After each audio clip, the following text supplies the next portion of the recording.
Good evening, Mr. Chairman, City Council. The mayor is not with us this evening, but I'm not positive if he's not watching on Zoom from vacation and or will watch the recording at a later time. I have several city updates this evening, and we'll start this first with the COVID update. The 1 week cumulative positivity case count is up to 65.4, and the 1 week positivity rate is 2.4. We have 7 days of stabilized COVID hospitalization. I do not have the number of COVID patients in either Parkview or St. Mary Corwin this evening. With respect to COVID, though, I want to point out the equity and outreach teams that are made up of the state, CDPHE, the health department, the AmeriCorps volunteers in Pueblo, and with Judy Solano at SCARA.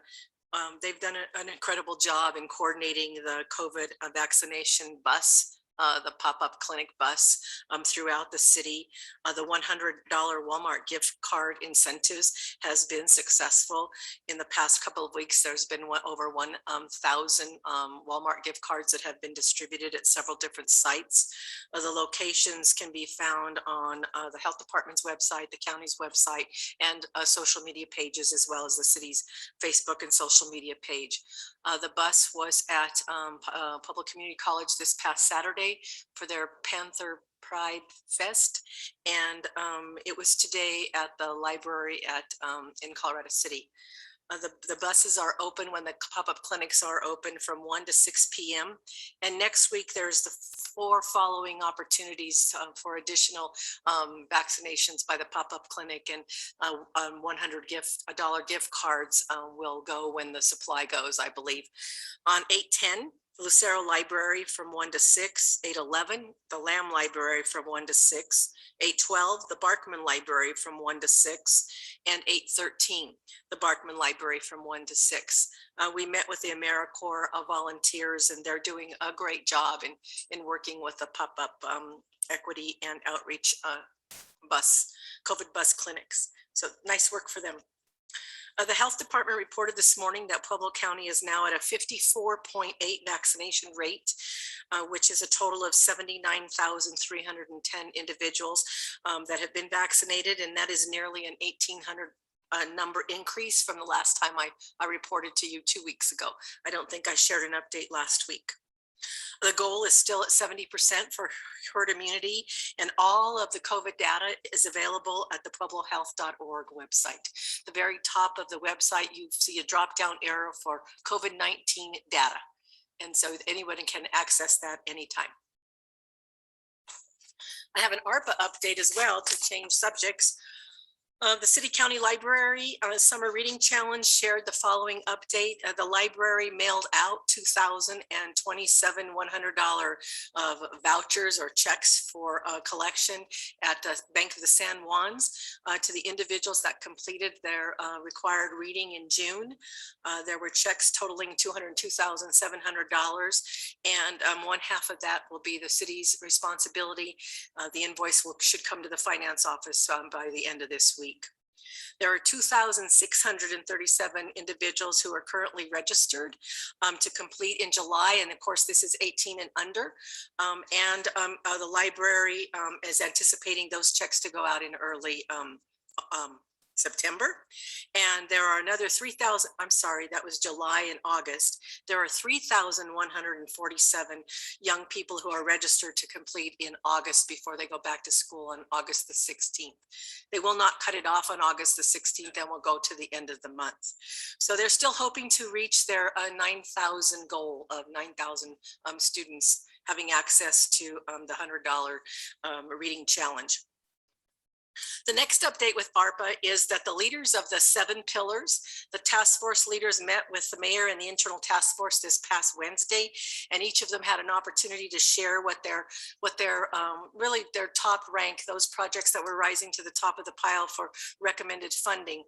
So we met for about 90 minutes. They had to go back and get some additional information in some cases. The 7 task force members reviewed, 7 task forces reviewed 48 proposals.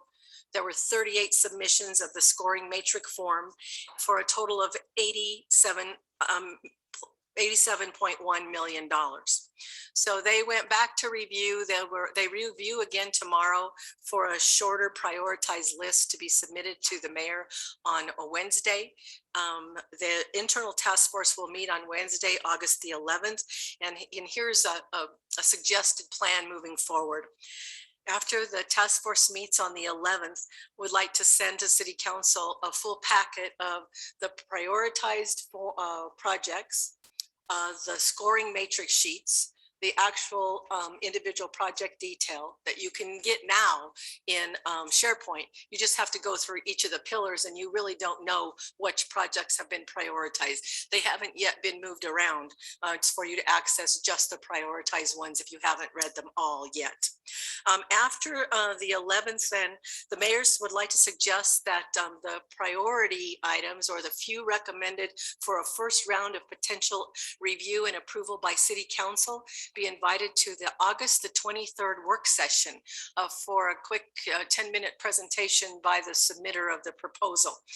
And at that time, asking City Council for direction on recommended funding.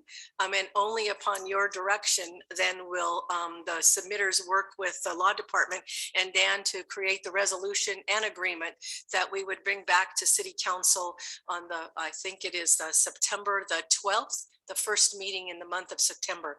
That may end up to be 1, 2, 3, 5. I don't know the number of projects that we will bring in this first round. The city attorney has still suggesting that we still continue to wait for the final regulations. They were due out July 16th and it is August 2nd. And then no one has receiving an update about when these final treasury regs will be released. So the mayor still wants to move forward with being ready to be assured that the projects that are being forwarded will indeed meet the treasury regulations. So that's a tentative timeline for at least the first look at funding of projects would be mid-September. Okay, switch gears one more time, and I have a quick OpenGov update.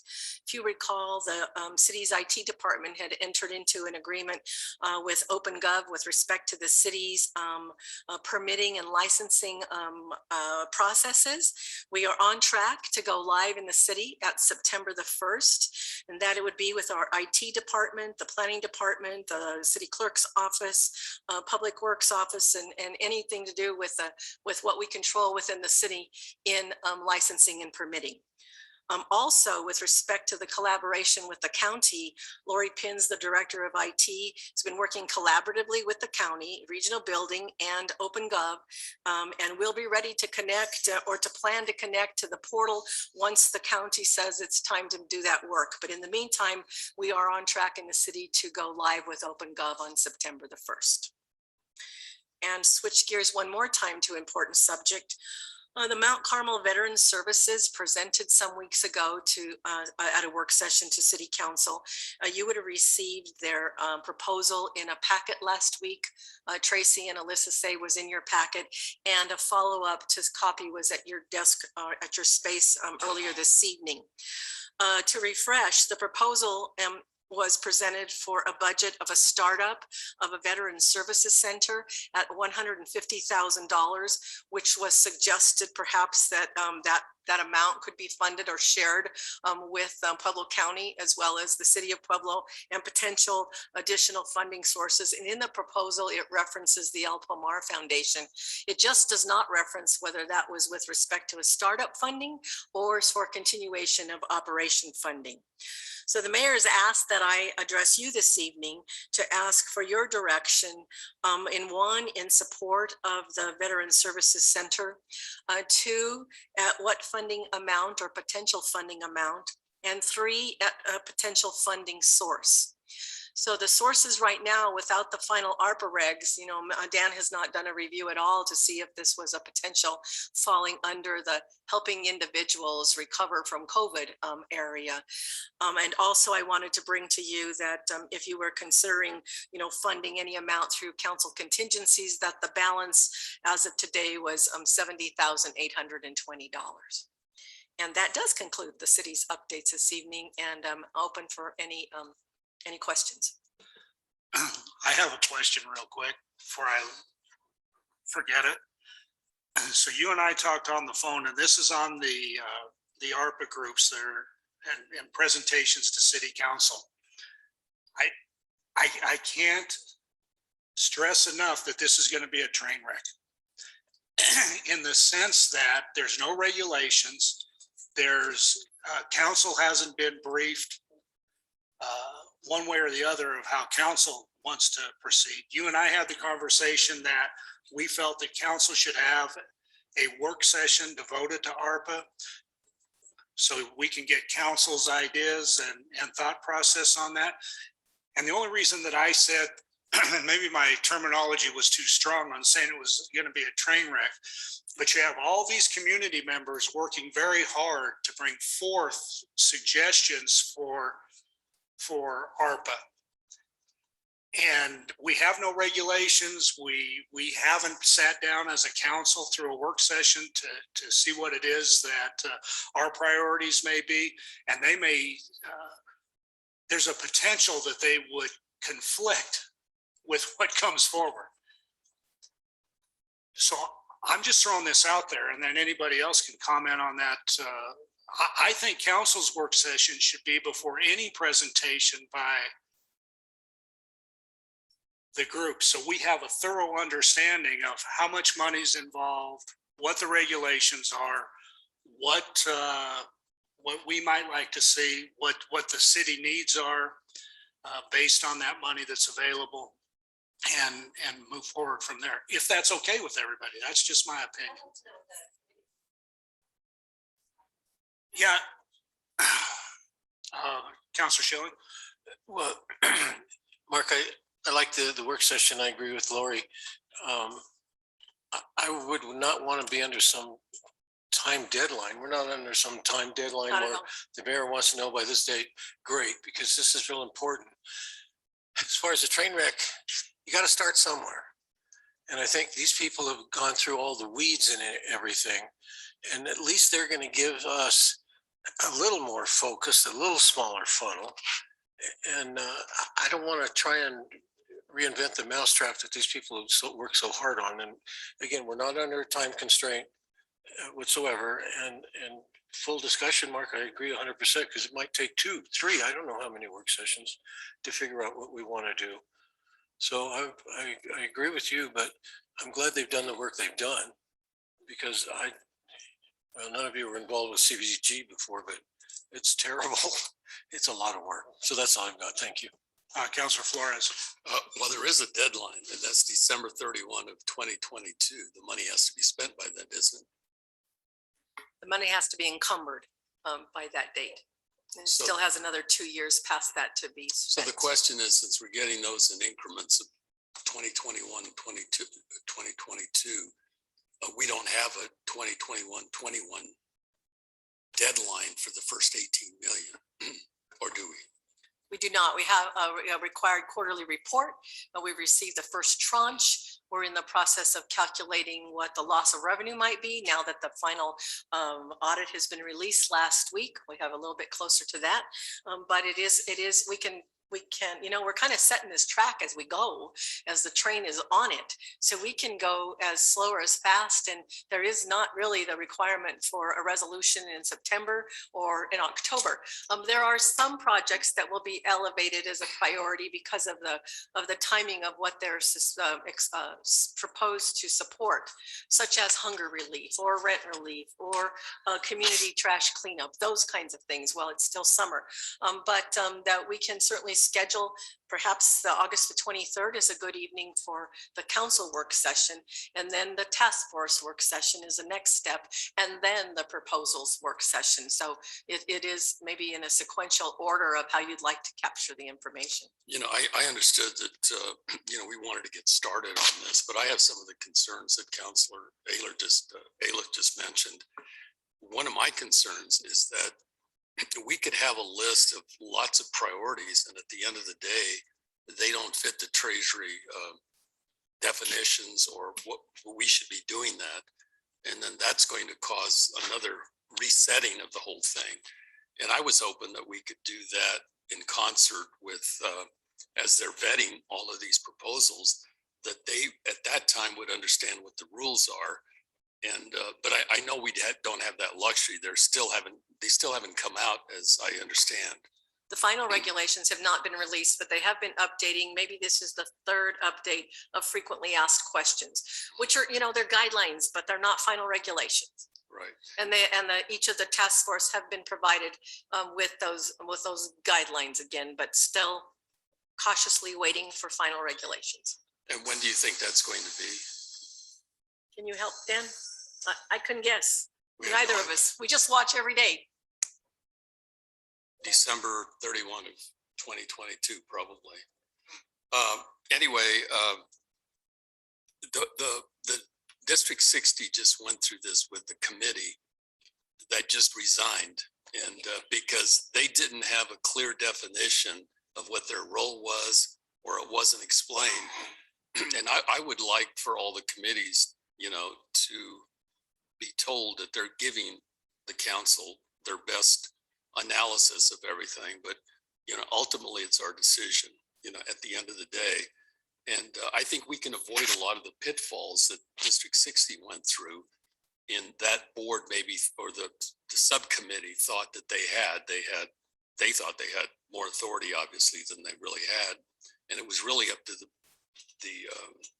school board to make the final decisions, and they didn't like that.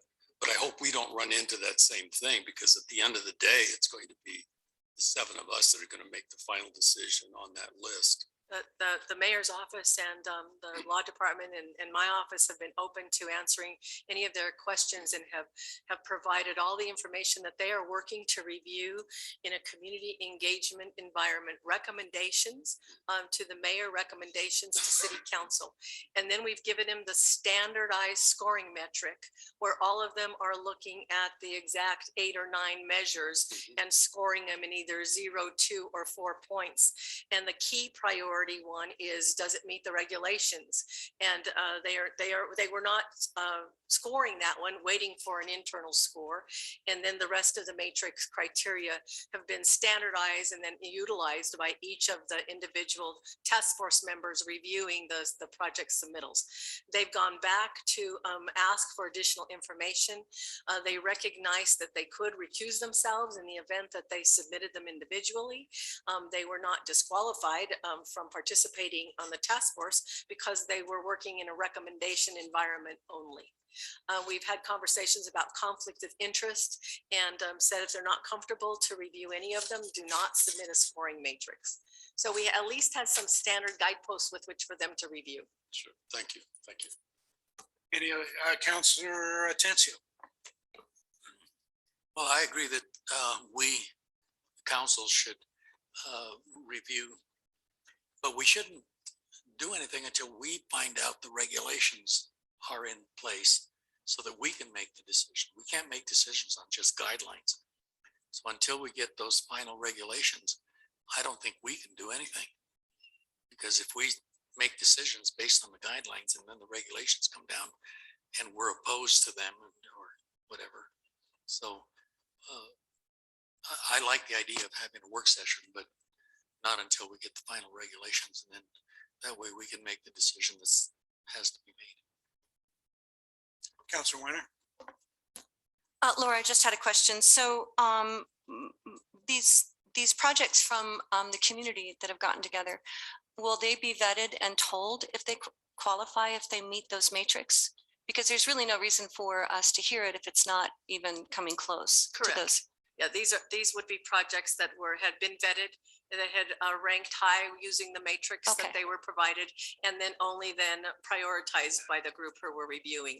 And they were again submitted only as recommendations for funding. Okay, all right. And they, again, the frequently asked questions fell along the same lines as the summer reading challenge, where, Dan was comfortable enough, and the mayor in their review, to say this would qualify under helping households and helping individuals recover from COVID. So yeah, I'll keep my thoughts to myself about when these regulations will come out, because it's time. Or COVID is now, recovery's in process. So where are these regulations? Right. Councilor Brown? Well, hopefully one area that we could use this money for is in cleanups. I have the privilege to serve on the Board of Health. In the past, they've done that, but they haven't had the funding for that.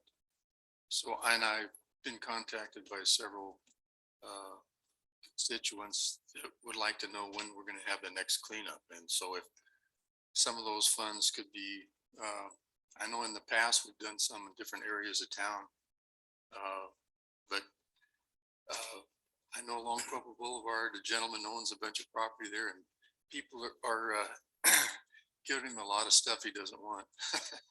So if we're able to use those funds to do a community cleanup, that would be a plus. What happened to the money that they get from the trash fees?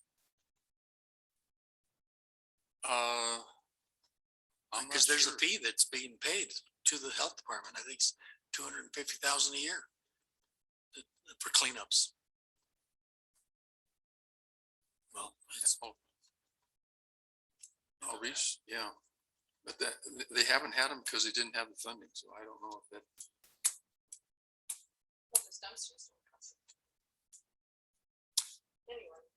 Mr. Gagosic. Thank you, Mr. Chairman. I guess I have two comments. The first deals with the U.S. Treasury regulations.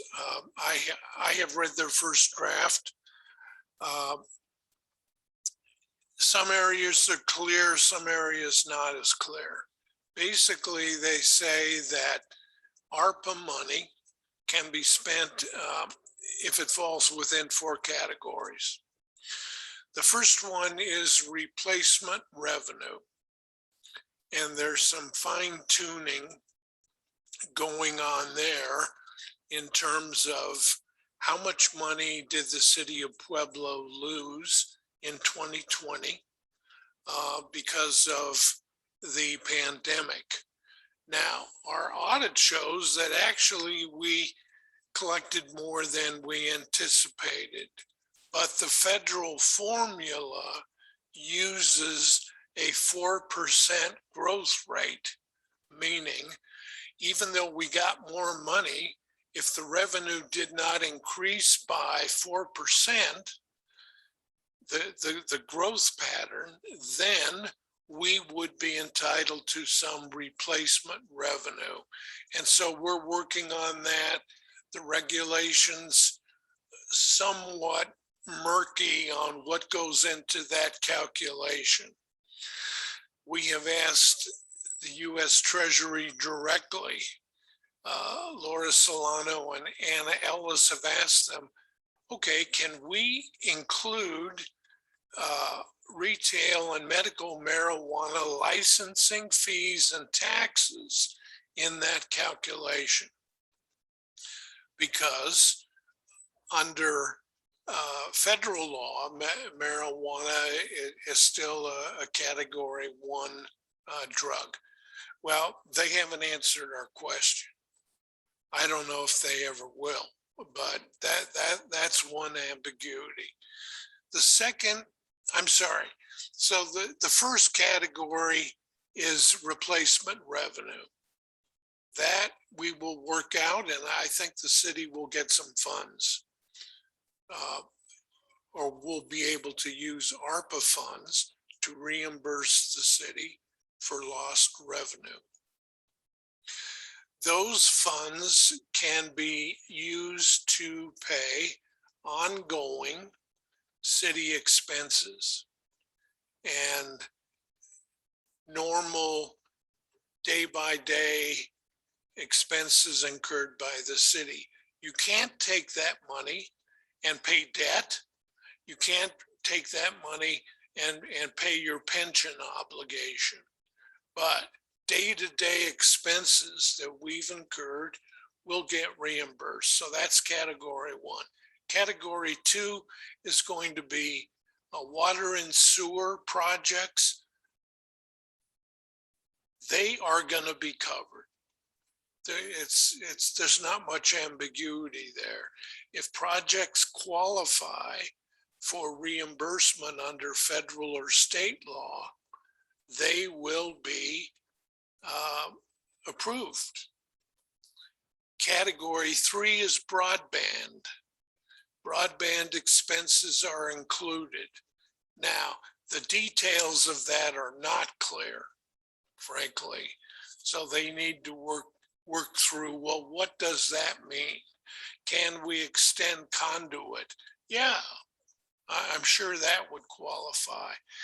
But Pueblo has plenty of conduit. What we don't have is a fee structure that's available to working families, primarily those in the Y area of Pueblo. So can we use that to subsidize subscriptions for lower income people? Unclear at this point.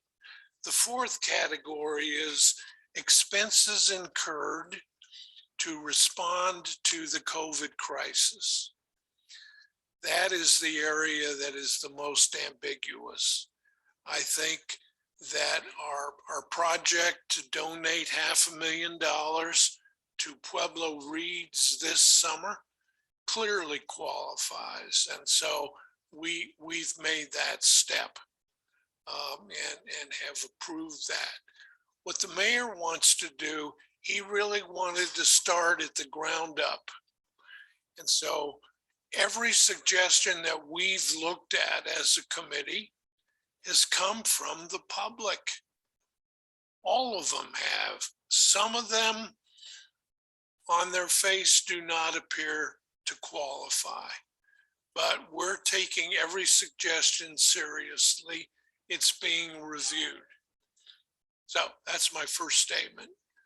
Second statement is, we have online, do we not, Laura, a lot of information for members of the city council on every application, every suggestion that came in. The information available at SharePoint tonight would be the mayor's initial PowerPoint presentation that would outline the 4 areas that Dan just reviewed, and then it would be the scoring matrix that the task force have used, plus every project. And the projects are actually sorted by pillar as they were submitted. I believe there's a listing of the individuals who volunteered to work on the committee, as well as then the submitters' names of each of the projects. It's a lot to read.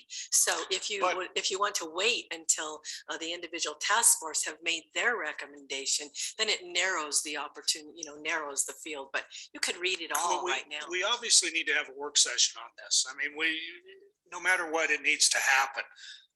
Tonight's not the night to do it and to flesh all this out and make it and to get us updated on that. I mean, I appreciate all the information, and I appreciate, and I'm sure all of us appreciate the fact that it's all coming forward, and I'll just look forward to the work session where city council is involved. Councilor Sean? We're using the term work session. Define for me what we're going to do at that work session. Somebody. Well, I would give you a suggestion. If you have $38 million and there's $30 million worth of stormwater needs, do we do the stormwater instead of anything? I mean, I think these are things we need to talk about. I agree. I just want to know what we're going to talk about, so we don't roll in here and say, That's a start. well, here we are. Okay. I would think just educating us on the regulations themselves, then once we know what the regulations are saying, we can apply the projects to the regulations and make a decision. Yes, we need to get on to the second part of her deal, so go ahead. Yes, but now we need to go to the Veterans Center. Give direction on the Veterans Center so we can be done. Good, you can start. Yeah. I just wanted Laura, if she could just reiterate that 50 grand with El Pomar. I was just a little confused. Can you backtrack on that? Well, and I only know what I can recall from the presentation to city council as well as reading their proposal. And on page 2 of their proposal, in the second or third bullet point, they reference that Mount Carmel is requesting 50,000 from El Pomar's Foundation Southeast Regional Council. They do not reference whether that is part of their startup $150,000 request, or if that request is associated with ongoing operational support. Oh, And okay, so I don't know the response. That was an outstanding question that I had just in preparation for Okay. this evening. all right, thanks. Counselor Flores. I have this letter, I guess we all do. And the way I read this is that their budget calls for 150,000, but it looks like right below there, right at the bottom of page 2, it says minimum funding needed to meet schedule August 1 opening is 75,000. Then you deduct, if you deduct the 50,000 from El Pomar and the 25,000 that they're going to get in individual contributions, and you take that off the 150, it does come down to 75. And it's much more palatable to me if we're talking about dividing 75 between us and the county, that would put us at 37.5 each. And that changes, in my mind, the whole discussion on this. But do you think I'm interpreting that correctly? Did you have a copy of this, Dan?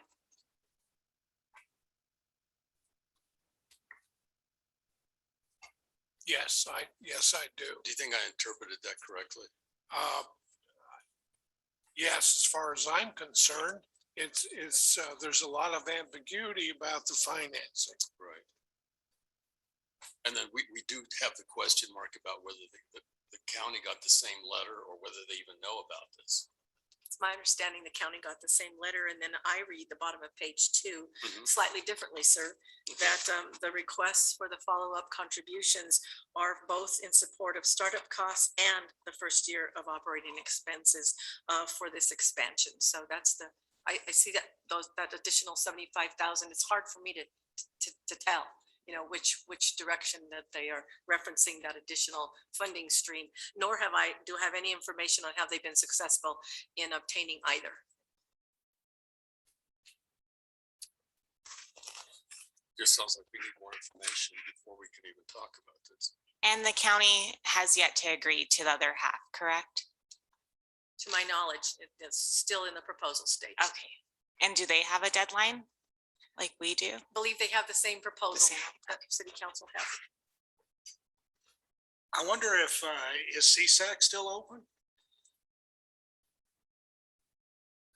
My subject matter expert is not in the room this evening, but I believe that CSAC's time calendar is closed for this year's. Okay. 'Cause I just awards. don't understand why they wouldn't have went through the same process that every nonprofit in Pueblo goes through.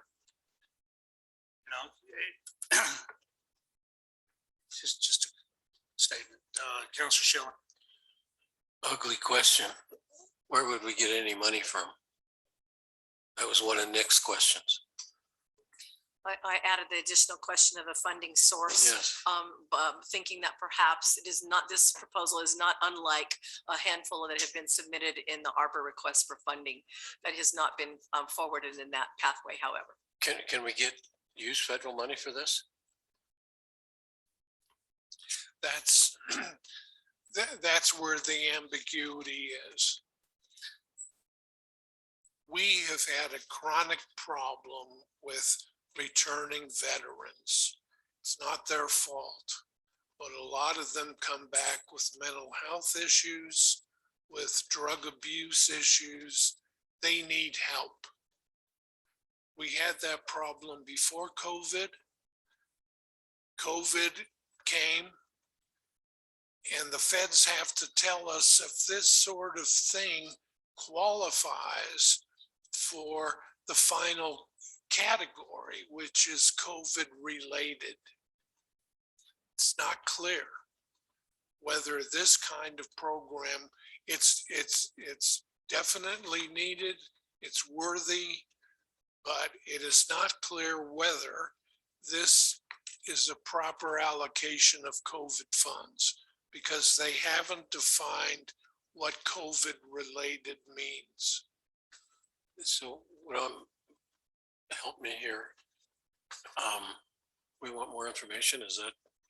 Yeah, I don't think that we can move forward without, we need to know the counties, what the county's doing, CSAC still open, whether we can do it in ARPA. Would you So like I for me- just, yeah, when you get the information, I just schedule it for another work session to I can come invite, back, get our direction. I can invite Colonel McLaughlin back for a subsequent work session. Yeah, but for an he's update. not gonna be able to tell you whether it qualifies for ARPA, and he's not gonna be able to tell us what the county's doing. Can't we find that out? He can explain his budget here a little bit. There seems to be questions. That's good. Thank It's just Or you schedule. can let Laura know. He doesn't have to come back. That question, it's only one question. There you go. We can't take action anyway tonight. I mean, No. We could, we're not even. We could get a report Monday, can't we? I'll try my hardest to bring back the information. Is everybody good? Yeah. Everybody good? All right, let's move on to number 2 on the agenda. Communities that care, Southern Colorado Youth Go. Miss Moore and Miss Moore.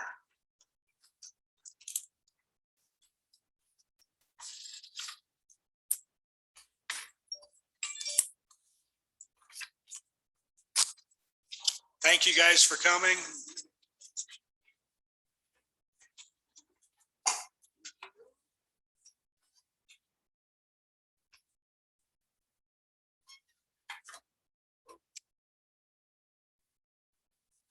Thank you, ma'am.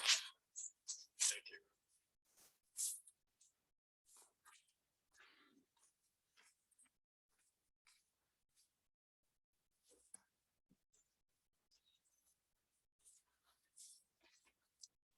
Just hit the button on your mics there and you're good to go. Great, thank you. Chairman, council members, thank you so much for having us tonight. Oh, perfect. I was wondering what screen it would be on. Perfect. So I'd like to start by having you think about your phone.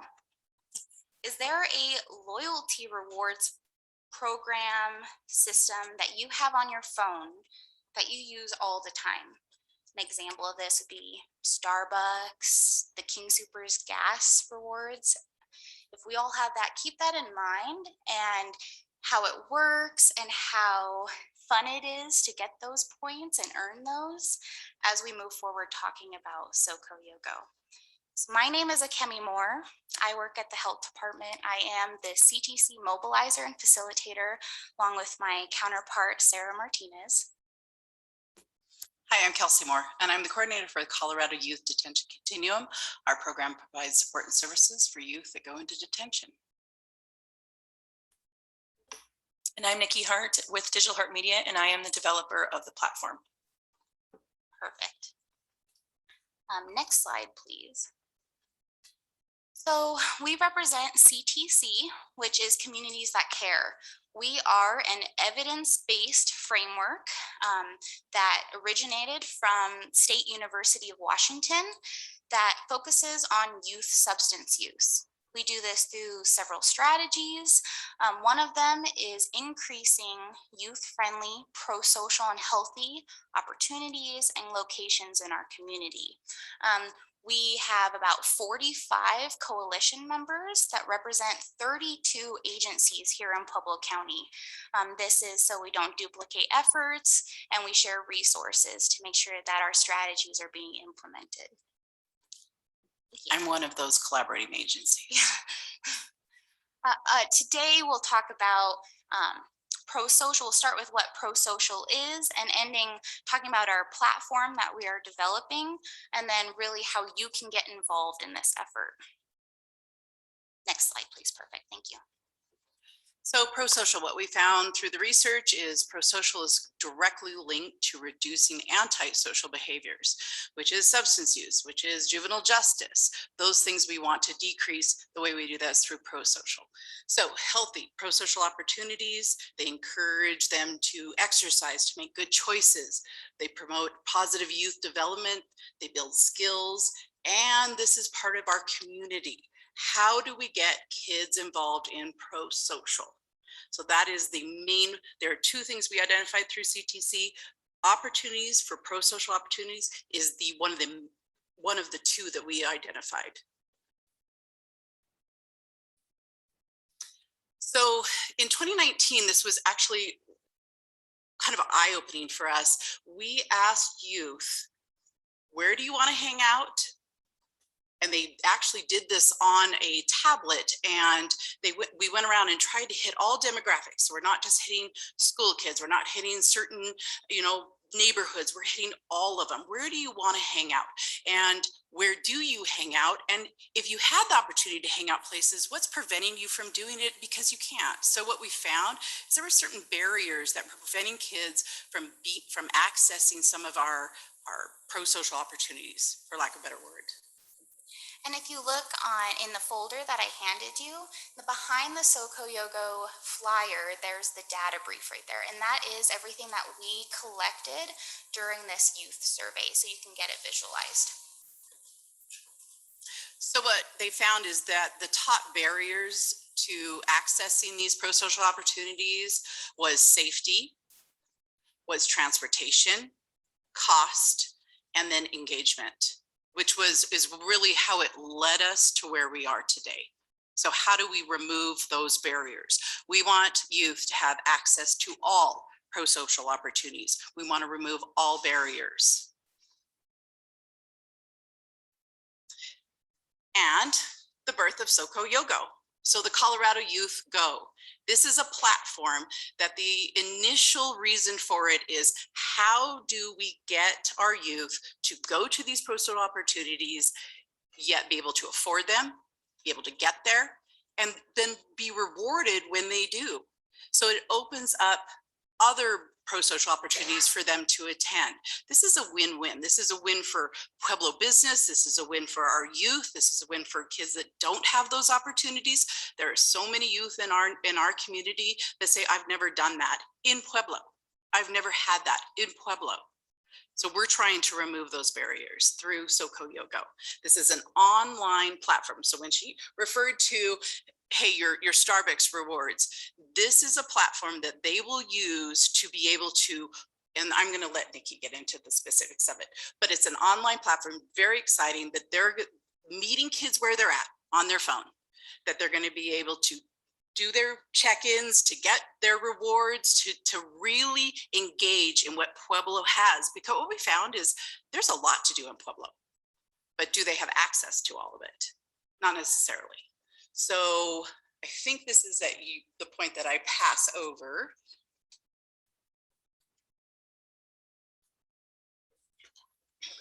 And so how the points and reward system works. So like we said, Nikki will get into the logistics, but like Kelsey said, we'll have points. So visiting these locations, they'll create a SoCo Yogo account.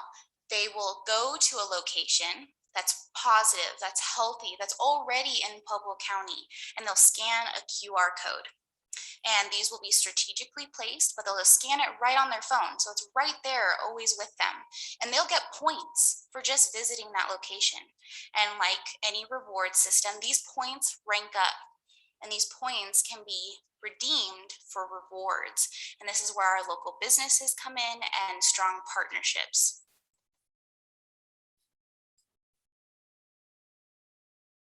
Perfect. So some of these locations, we have arts, culture. So the museum, Pueblo Food Project volunteering, the zoo, the library district, huge one, going to school and participating in extracurricular sports or debate team. Also YMCA, riding the bus. Like we said, transportation was a huge barrier for our young people in Pueblo County.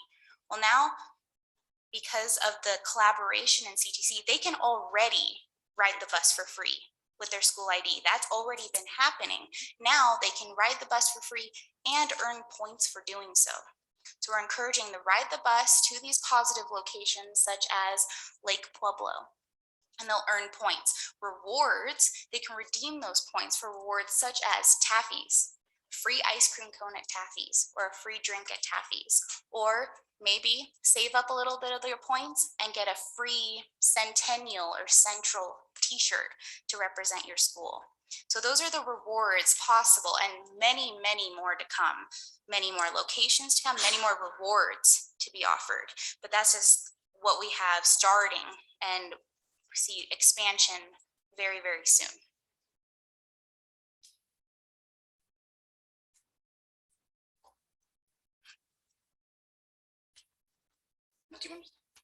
So now I'm going to show you a little behind the scenes. This is a developed website in progress. It is not launched yet. So what you see can change, but my goal is to just show you a little bit of some of these key features so you can see it in action. Definitely scan on your phone if you're at a moment to do that. Otherwise, we do have some images to show you. One thing I do want to say is I have been privileged in my 14 years here to be working on some very cool online platforms in this community. This is one of the top ones that I've been part of, meaning the impact and just using technology to put Pueblo on the map is incredibly cool. And in the last 2 years, I've been part of 3, this one being the 3rd one, and we are getting noticed for being innovative in tech. And this is the way to do that, using technology that's already existing and evolving it to allow our youth to be able to use it. So the idea is that it is a logged in platform. It is secure, meaning that it's not a public like Facebook that you can go to it and see things without. We do want to protect our youth. So this is a platform that you will log into, and then you can track everything in your profile from there. You can see what, and today we had a cool conversation about what even to call credits in the currency system. And we're leaning towards a Chile system and something fun and engaging for you. So they are earning cash, but making it fun. So this is what this looks like as they are doing that. And this is built on the system of gamification, which has a lot of psychological research in rewarding our youth. And everybody is playing games, whether online or offline. And this is building off of that to be able to reward them for the activities. So the system is available online on a phone. It's available on a desktop, though. I do want to be clear that not everyone has access to a mobile phone.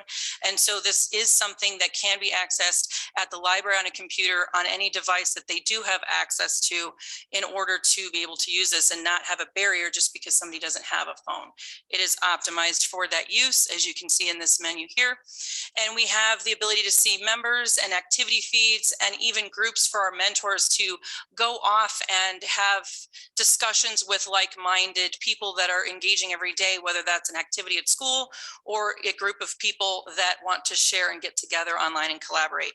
All of that activity is rewarded through the system. It's logged in the system. So you can see here, changing a profile image, earn some credits. Everything is completely customizable to reward our youth for the activities, whether that is online or they are going to an offline activity.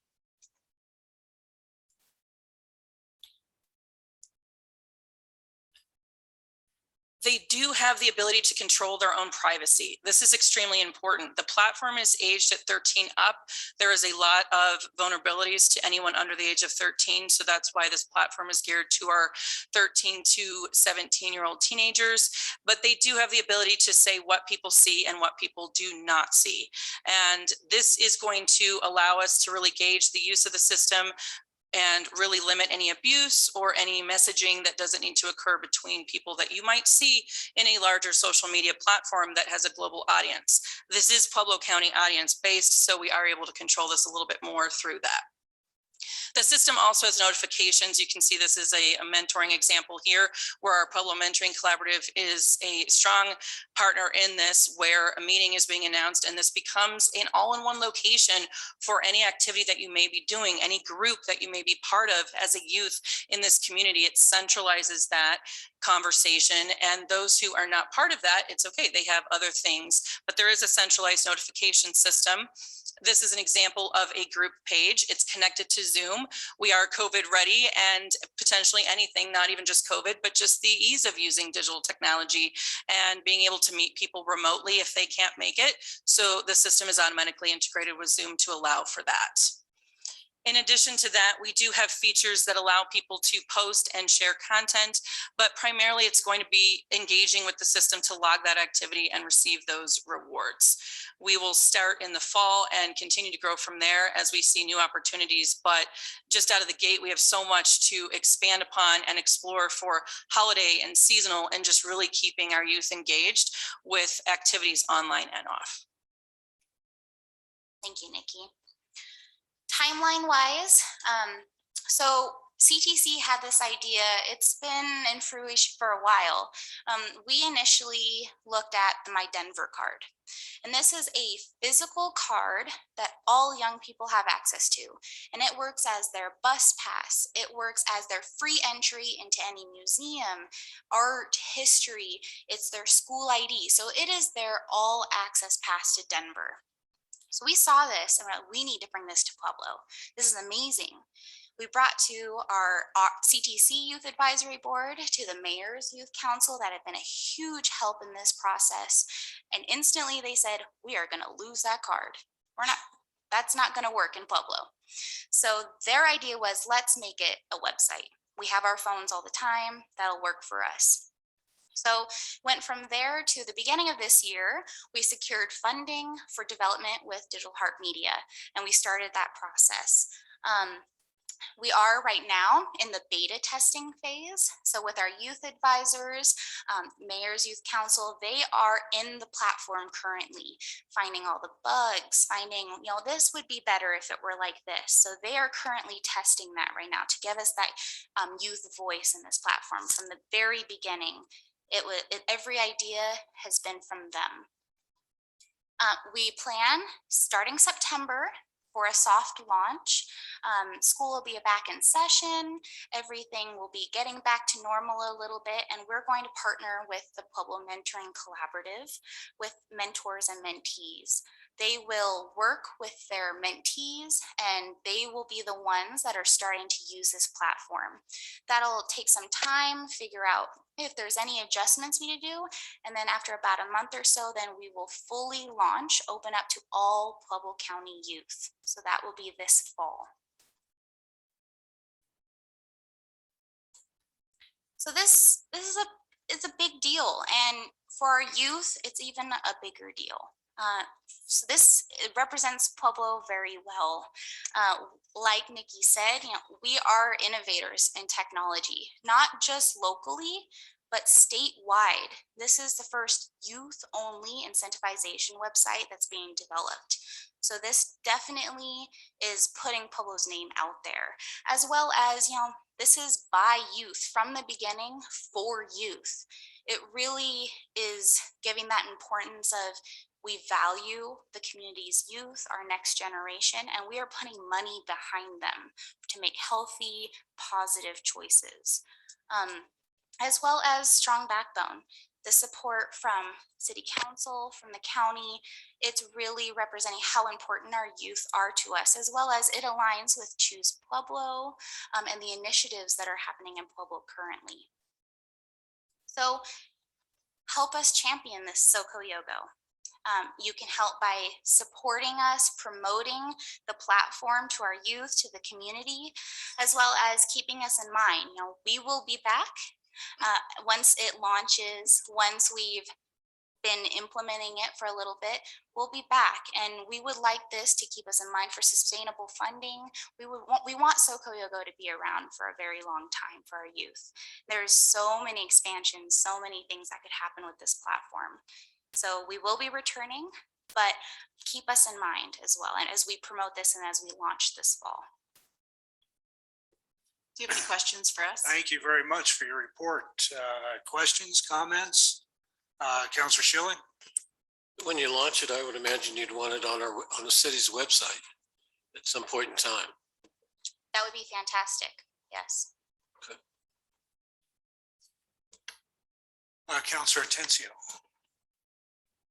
How accessible is this going to be to low-income minority kids? Because I can see that it might be valuable to middle income, upper income, but low-income kids, especially minority Latino kids, they have a problem getting in places. that, you You're know, ac- they- You're right. So accessibility to some of these places that you call Social. social, they're not accessible. And they know they're not accessible to them, you know, so why go to a place where they know they're not wanted?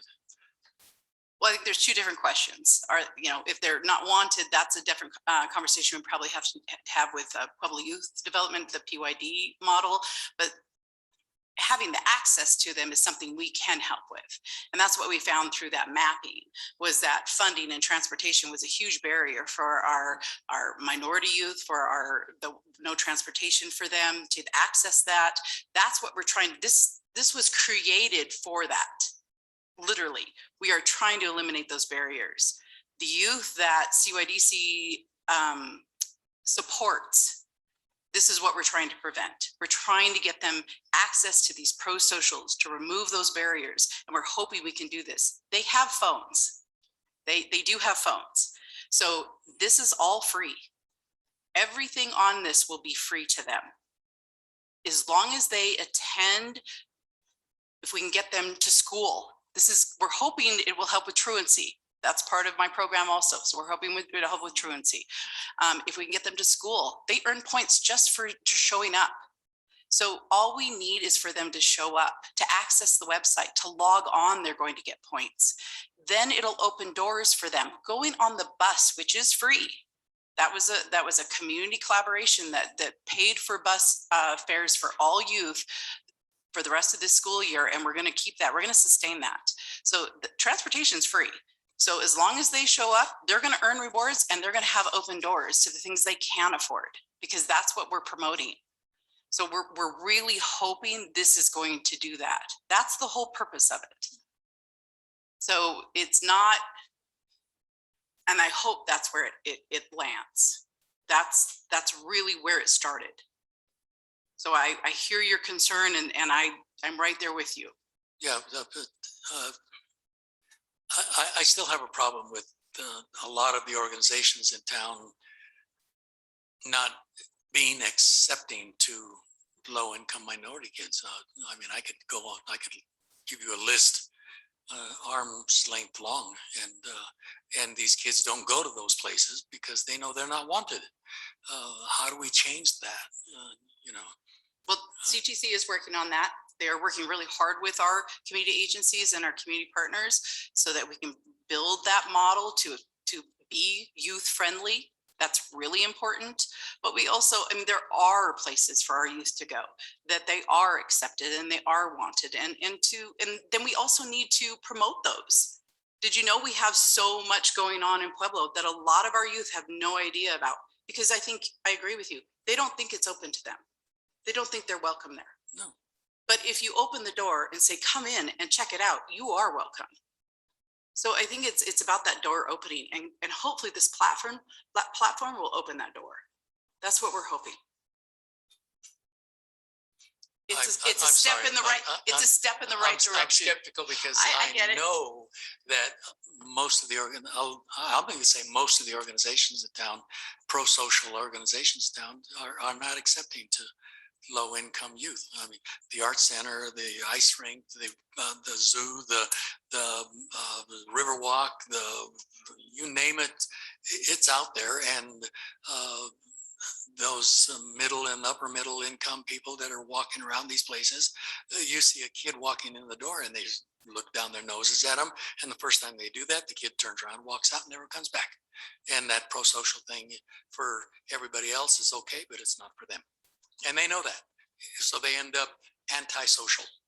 And antisocial establishments and people are more than willing to accept those kids more, you know, I'm sorry, but that's my observation.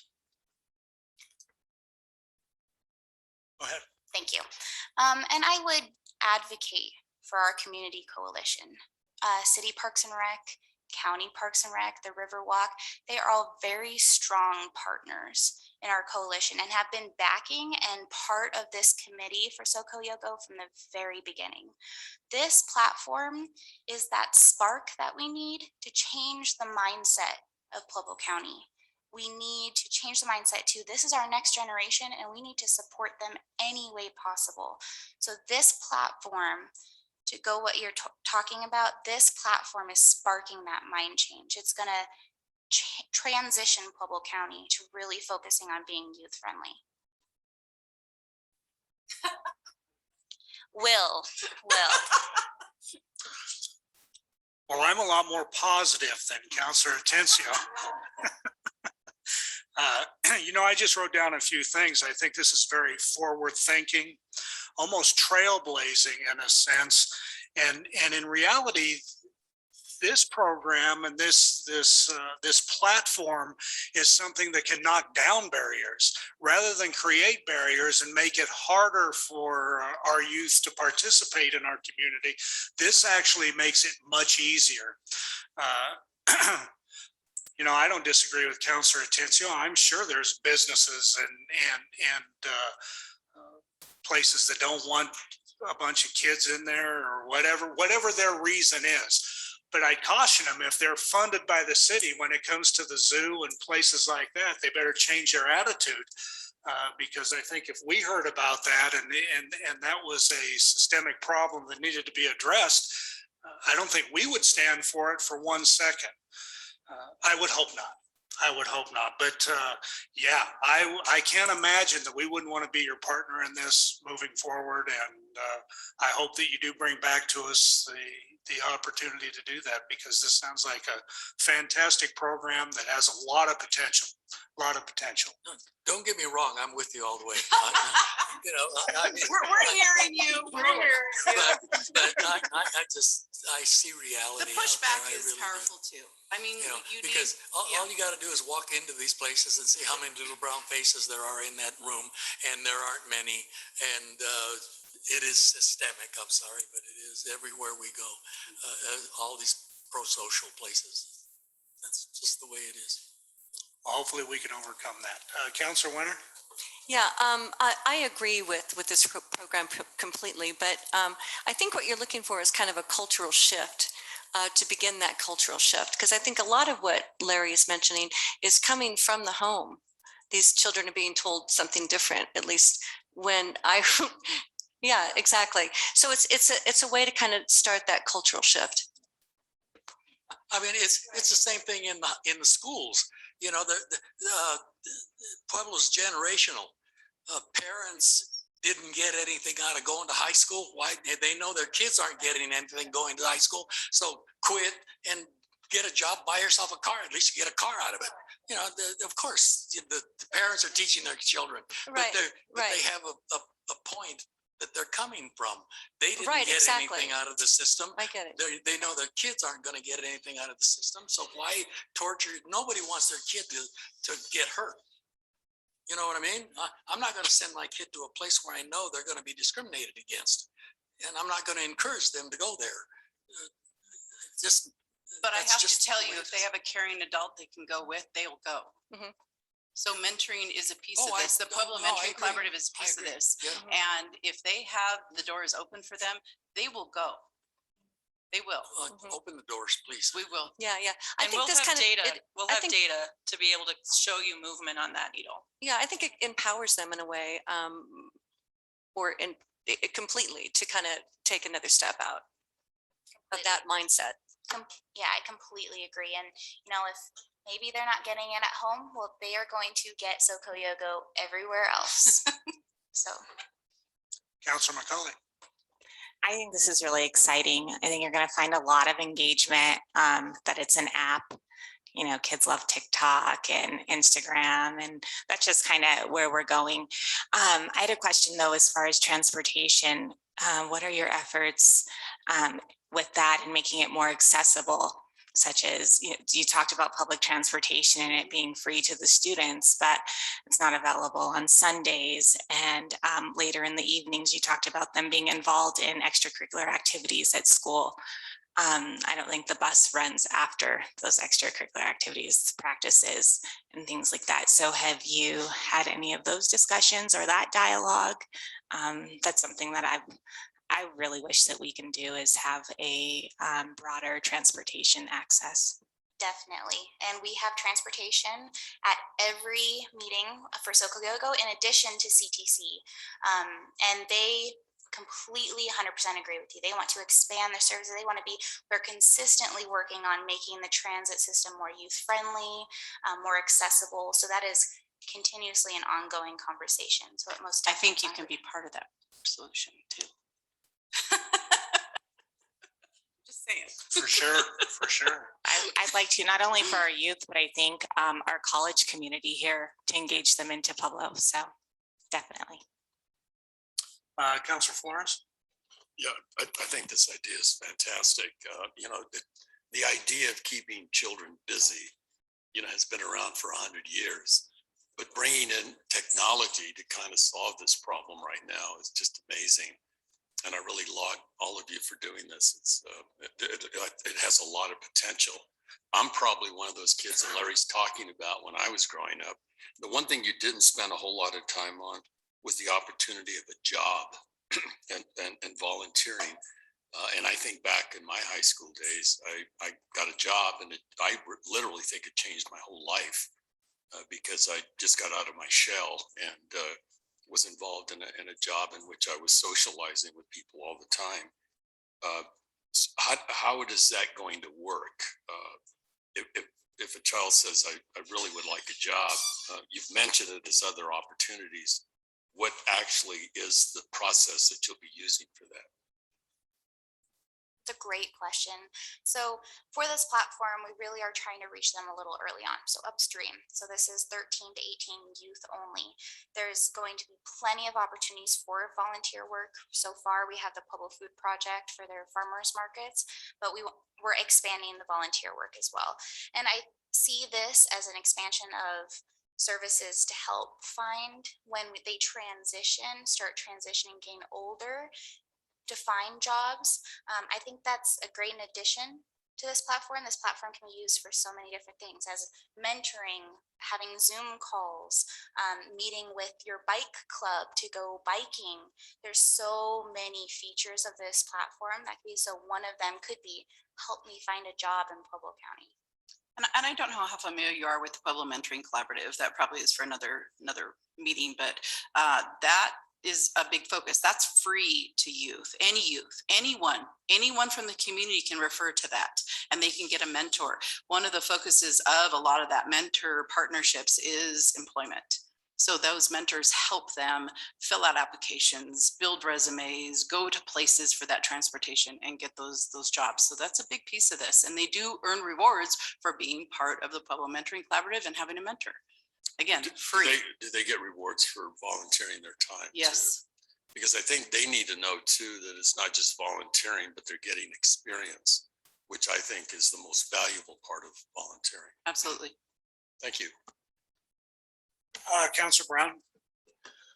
Well, thank you for the presentation. I think you're hitting right at the right time because the pandemic's hopefully going down and be able to socialize with these kids and moving forward. So thank you for your presentation. Thank you for having us. Thank you. Great work. Keep Thank it you. up. Thank you for all you do for the city and the county.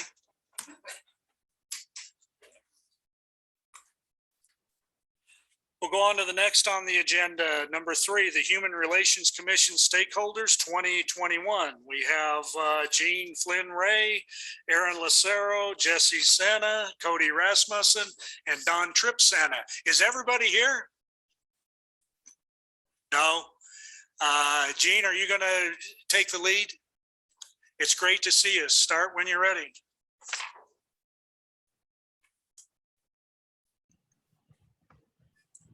Okay, thank you so much for having us. We really appreciate the opportunity. I, for one, would say I think that this is a hard act to follow. That wonderful thing that they presented on is so totally awesome.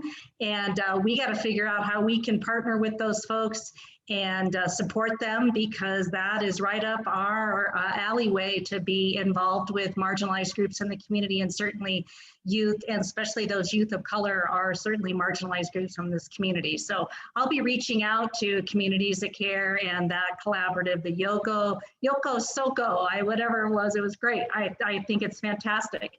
25 years in Parks and Recreation, and I'm a total believer in prevention.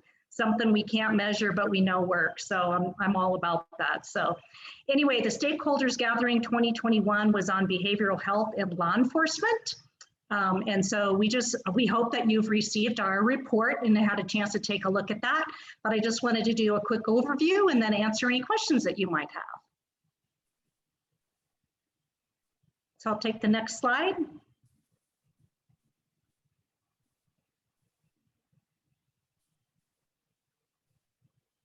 Hello, there we go.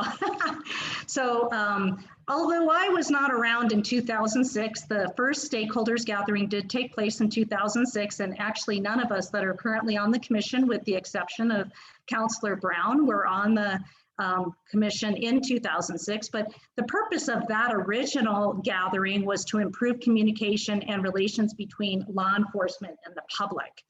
And they took a stance to make a formal agreement with a list of objectives. And then there were several follow-up gatherings after that in 2013, 15, and 18. It's our understanding that the challenges were really based around tasers, believe it or not. Doesn't that seem like an old, long time ago thing? But the Human Relations Commission, in my tenure there, has really experienced a very positive and ongoing relationship with the local law enforcement agencies, both the Pueblo PD as well as the Sheriff's Office. And they have been very supportive and have always been at our meetings, reporting, keeping us up to date. And I believe that was an outgrowth of this first gathering. So we really appreciate the relationship we have with them and their openness to be part and participate with the Pueblo Human Relations Commission. So we had a vision for this particular collaborative, and what we always want to do is create a safer and healthier community by upholding social human dignity and mutual respect of all the identified marginalized groups in the community. And sometimes those marginalized groups aren't as easily identified. And like I said earlier, I think that this group has identified another marginalized group in the community, and we want to work with all of them and figure out how that we can support them. Our objective in 2021 was very much focused on behavioral health and the law enforcement. So keeping somewhat of a law enforcement focus, but moving that in a direction towards those in our community that struggle with mental illness and substance misuse. So, and to start the process, we decided that we as a smaller group of individuals, although we're representing the community, but the best way for us to find out what people didn't know, where those gaps in knowledge might be, was to do a survey. So we compiled a list of as many different organizations as we could think of and as many emails as we could come up with, and distributed 122 electronic surveys and received 54 in return. And that's a very, very good return rate on electronic surveys. And we found from those surveys that there were 3 areas in which the group who was surveyed really lacked knowledge and understanding of services for those with mental illness and substance misuse. And that was the Pueblo County Jail Services, housing services, and the availability of housing for that population, as well as the predominance of stigma in the community. And that stigma is not just stigma of those individuals with that, but the entire family that struggles with a family member that might have a mental health or substance misuse issue. And then we expanded the original group of stakeholders. So the original group of stakeholders was very focused kind of on law enforcement and the reaches of law enforcement, and not really beyond that. And we decided it was important to include the educational institutions in our community, which included Pueblo Community College and the 2 school districts. And then, of course, because we were looking at housing, the housing folks were also included in that. And so we expanded the list of stakeholders. And your report does include all of the agencies that were involved as those stakeholders who participated in the gatherings. And we facilitated 5 virtual gatherings. And as much as you might think that virtual gatherings don't do as much as some of the other things do, we found that the virtual gatherings had a lot of components that were really helpful to what we were doing. And that it was that it allowed us to do some pre-polls and some post-polls. And so we could really determine that those post-polls verified an increase in awareness and understanding of the services in the 3 focus areas, as well as the breakout sessions really had people feeling comfortable to talk about their own personal testimonials with mental illness issues, as well as substance misuse issues. And it was surprising the number of people who were participating as stakeholders who had had one of those 2 issues or both of those issues touch their lives personally.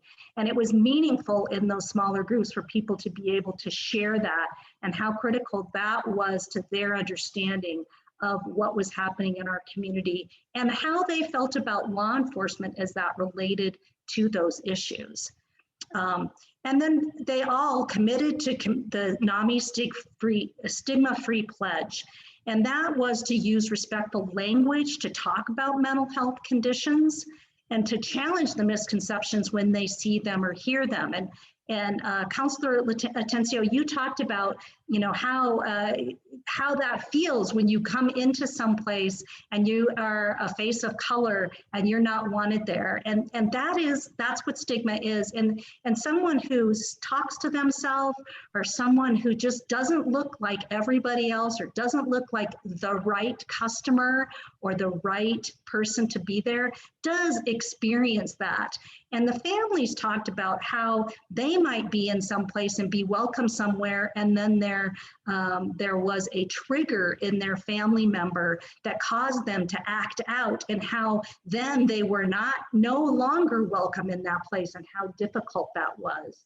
So challenging those misconceptions so that people understand and not using language like crazy and that sort of thing.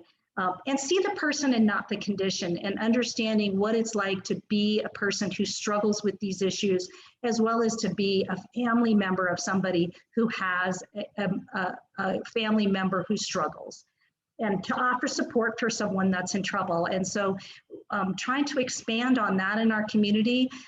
With the COVID, there were a lot of kids and adults that were struggling with depression and isolation.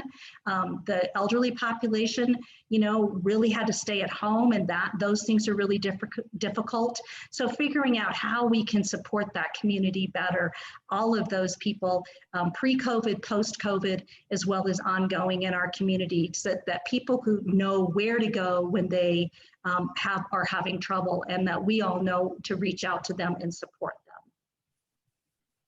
So what was the impact of the stakeholders?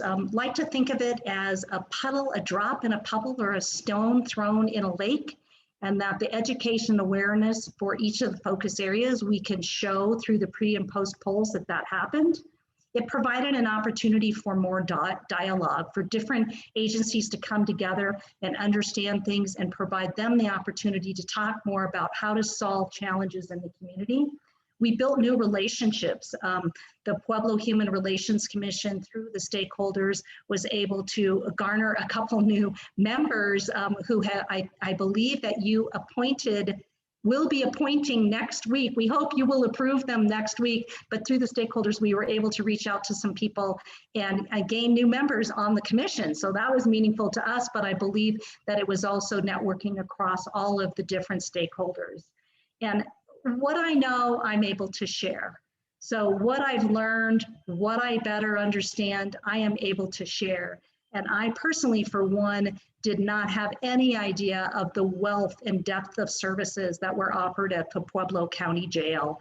And I am really able to be understanding the need for additional facilities, understanding how they are trying to reach the population and how they need to serve that population, and how we are really undercapitalized as far as that goes. That was a big eye-opener for me. So I really appreciated learning that from the Pueblo County Jail. And that's the end of our slideshow. So I would entertain any questions that you might have. Thank you for the report, Jean. Questions, comments? Councilor Brown. I just want to thank Gene and the rest of the commission. I think I'm the longest serving member on there, and in the last few years, I think you brought the commission a long way. So more engaged with the community and representative of the community. So thank you for that.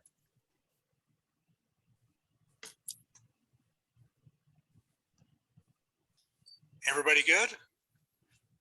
Well, Gene, thank you very much for the work you and the commission's doing, and keep it up. Thank you. Thank you so much for taking a few minutes to hear our report. And I'll be reaching out to Sarah Martinez and see how we can support communities that care. And the Soko Yoko, I'll get it right one time for sure. But it's a very, very cool thing. And we would like to figure out how we can support them as well. So. Sounds great. Thanks for coming. Thank you. All right, we're going to number 4 on the agenda, collection of demolition liens. Lisa?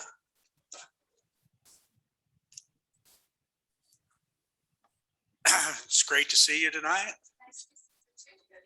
No, really?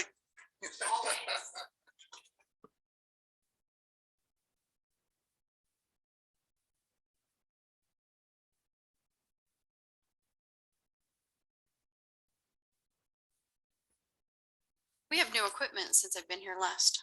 That's exciting. Okay, well, let's just jump in. I'm here tonight to present on the collection of demolition liens, and what I'm going to do is give a brief overview of some of the options available to the city. So as council knows, demolitions can be extremely expensive and they're generally hard to collect so that we're repaid for the monies that we expend.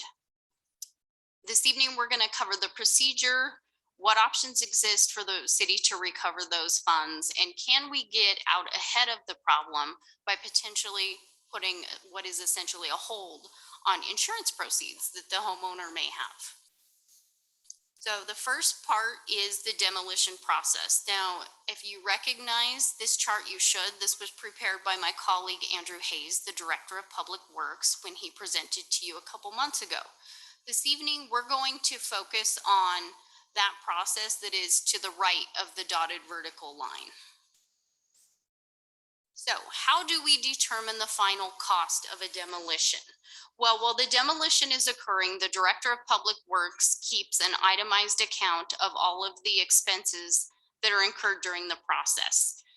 That he then compiles a report. The report is filed with the city clerk, and she sends out notice and sets a hearing for council to review the report. Notice is of course given to the registered owner of the property, the deeded owner, and all other interested parties of any other interested parties in the property, which would include mortgagees, lieners, leasees, or holders of any other rights. At the hearing, council would hear and vote upon the report. Council's able to make any revision, correction, or modification in the report or the charges that it deems just. Once council believes the report is correct, there's a vote to either confirm or reject it, and council's decision on that vote is final and conclusive. Those are provisions of the Uniform Code of the Abatement of Dangerous Buildings. That's where that's found. So at that point in time, once the report is confirmed and the charges determined, council is able to make the decision, should it be a personal obligation, a special assessment, or both. The personal obligation of the property owner would be collected through a civil lawsuit process, which we'll go over in further detail. A special assessment is determined both in the Pueblo Municipal Code and state statute, where it could become a tax assessment. All of the remedies available to the city are cumulative, meaning that we have multiple avenues we can pursue at once. And any appeal, if any of that owner or those record holders of interest, if they want to appeal, they have to do that within 30 days. So part of that process allows for an assessment and, most importantly, a lien against the property. That's key for a few reasons. And that's because once recorded, that lien becomes a record encumbrance against the property that runs with the land.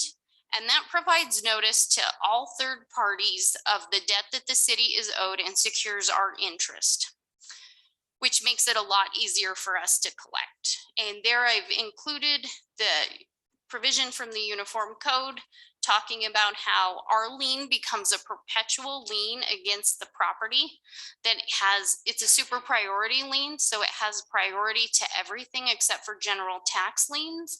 And it does accrue interest at the rate of 10% per year.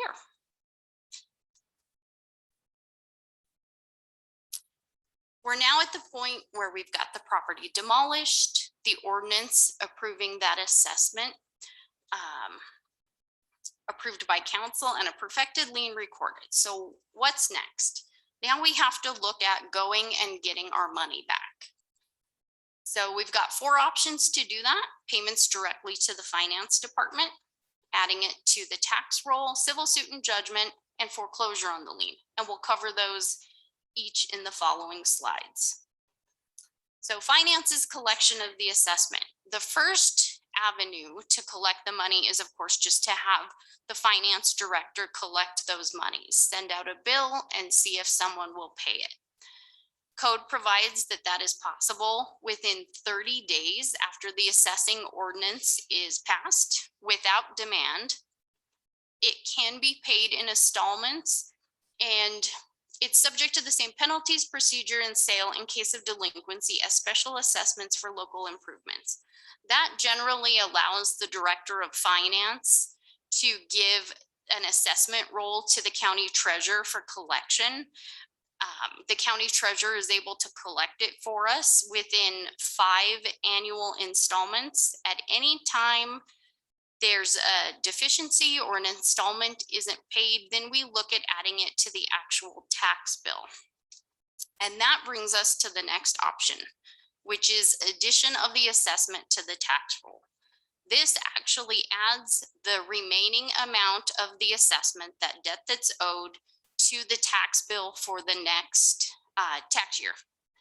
And so the process for that is that a certified copy is given from the director of finance to the county treasurer. The county treasurer adds that lien debt to the tax bill. Now, choosing this remedy sort of changes the nature of the lien from that super priority perpetual lien to a tax lien. And that does have some ramifications. It does put a 15-year lifespan on the lien now as a tax lien. So if the property is not redeemed or somehow dealt with in a tax sale within that time period, the debt actually lapses. But there are ways for council to redeem the property out of that tax process so that it isn't lost.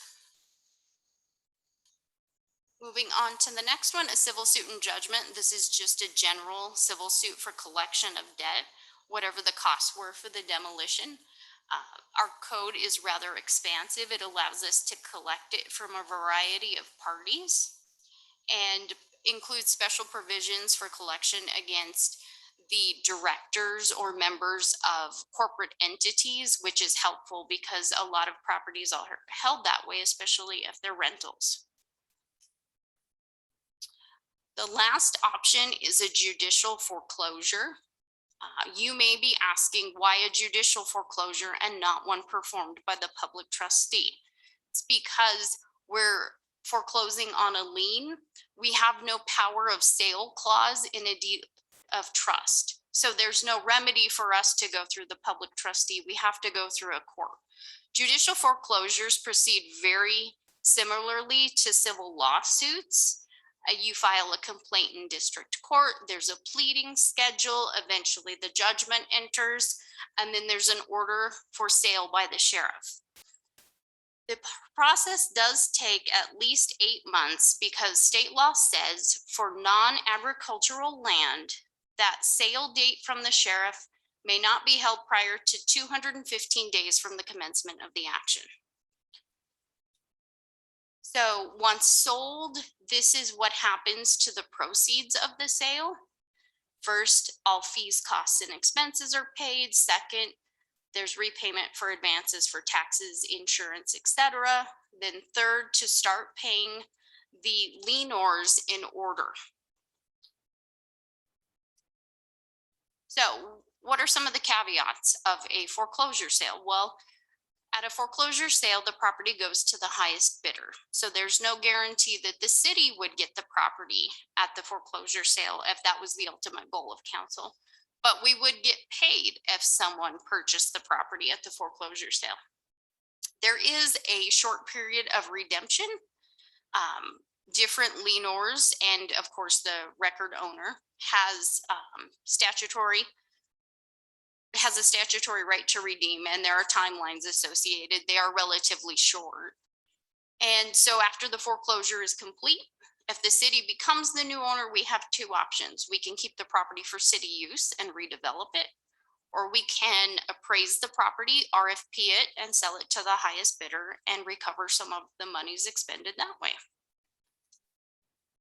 So the option of a hold on insurance proceeds.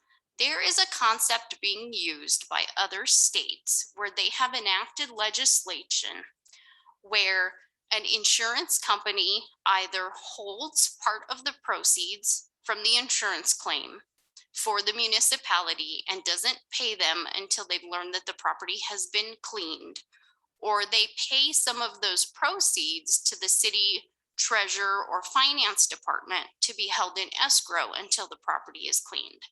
And what that does is it protects the proceeds so that they're not going to the owner and being expended in ways other than cleaning the property, sort of a safety net. Those are the two concepts being used by most of the municipalities or the states. It's either a hold with the insurance company or a hold with the municipality. The property is then cleaned and then the monies are paid as appropriate, with of course any additional money being held that isn't needed to complete the demolition going back to the property owner. This is something that needs to be enacted at the state level. The state has imposed significant restriction on the insurance industry. And so it would be appropriate for the city to approach our state legislature to see if they were interested in enacting similar legislation. One of the other things to note is under most insurance policies, they have something called law and ordinance coverage. It includes additional coverage for compliance with things like this, code laws, and that is currently optional under state law.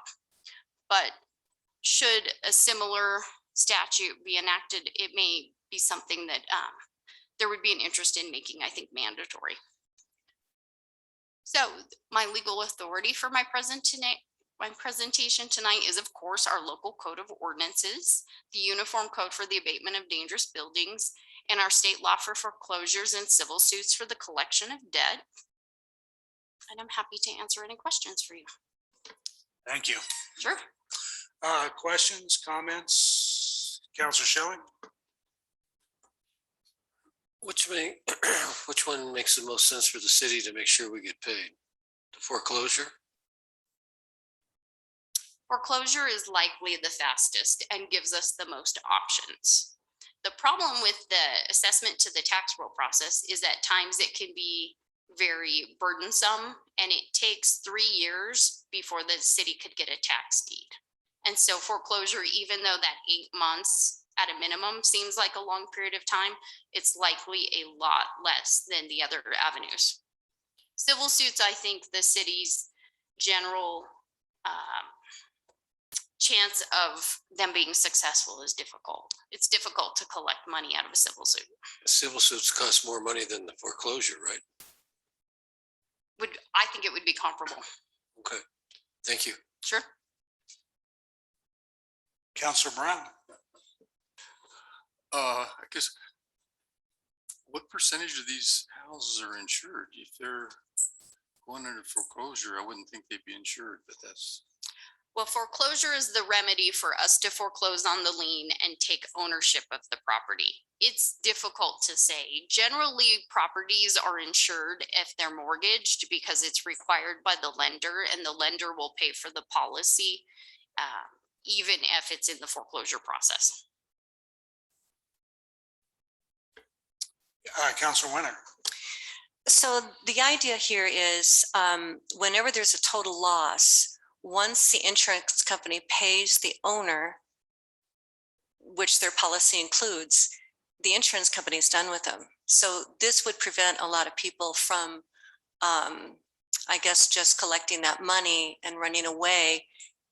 And even if they did, the city would have those funds in escrow, a percentage of those demolition funds in escrow, or the cleaning up of the property, Yes. the debris. So under either of those scenarios, there is money that is set aside and earmarked for the demolition, whether it's kept with the insurance company or whether it's kept with the city finance department. The city, yeah. And then also, it's my understanding that several of these states with home ruled cities, it started there. And I was wondering, as a home ruled city, can we create this ordinance? I know that West Virginia, I'm sure several other states have had a home rule started, but West Virginia, Huntington started that in their city, and then of course the state adopted it. Through the research I was able to find, most of the places that have it, it was enacted at the state level.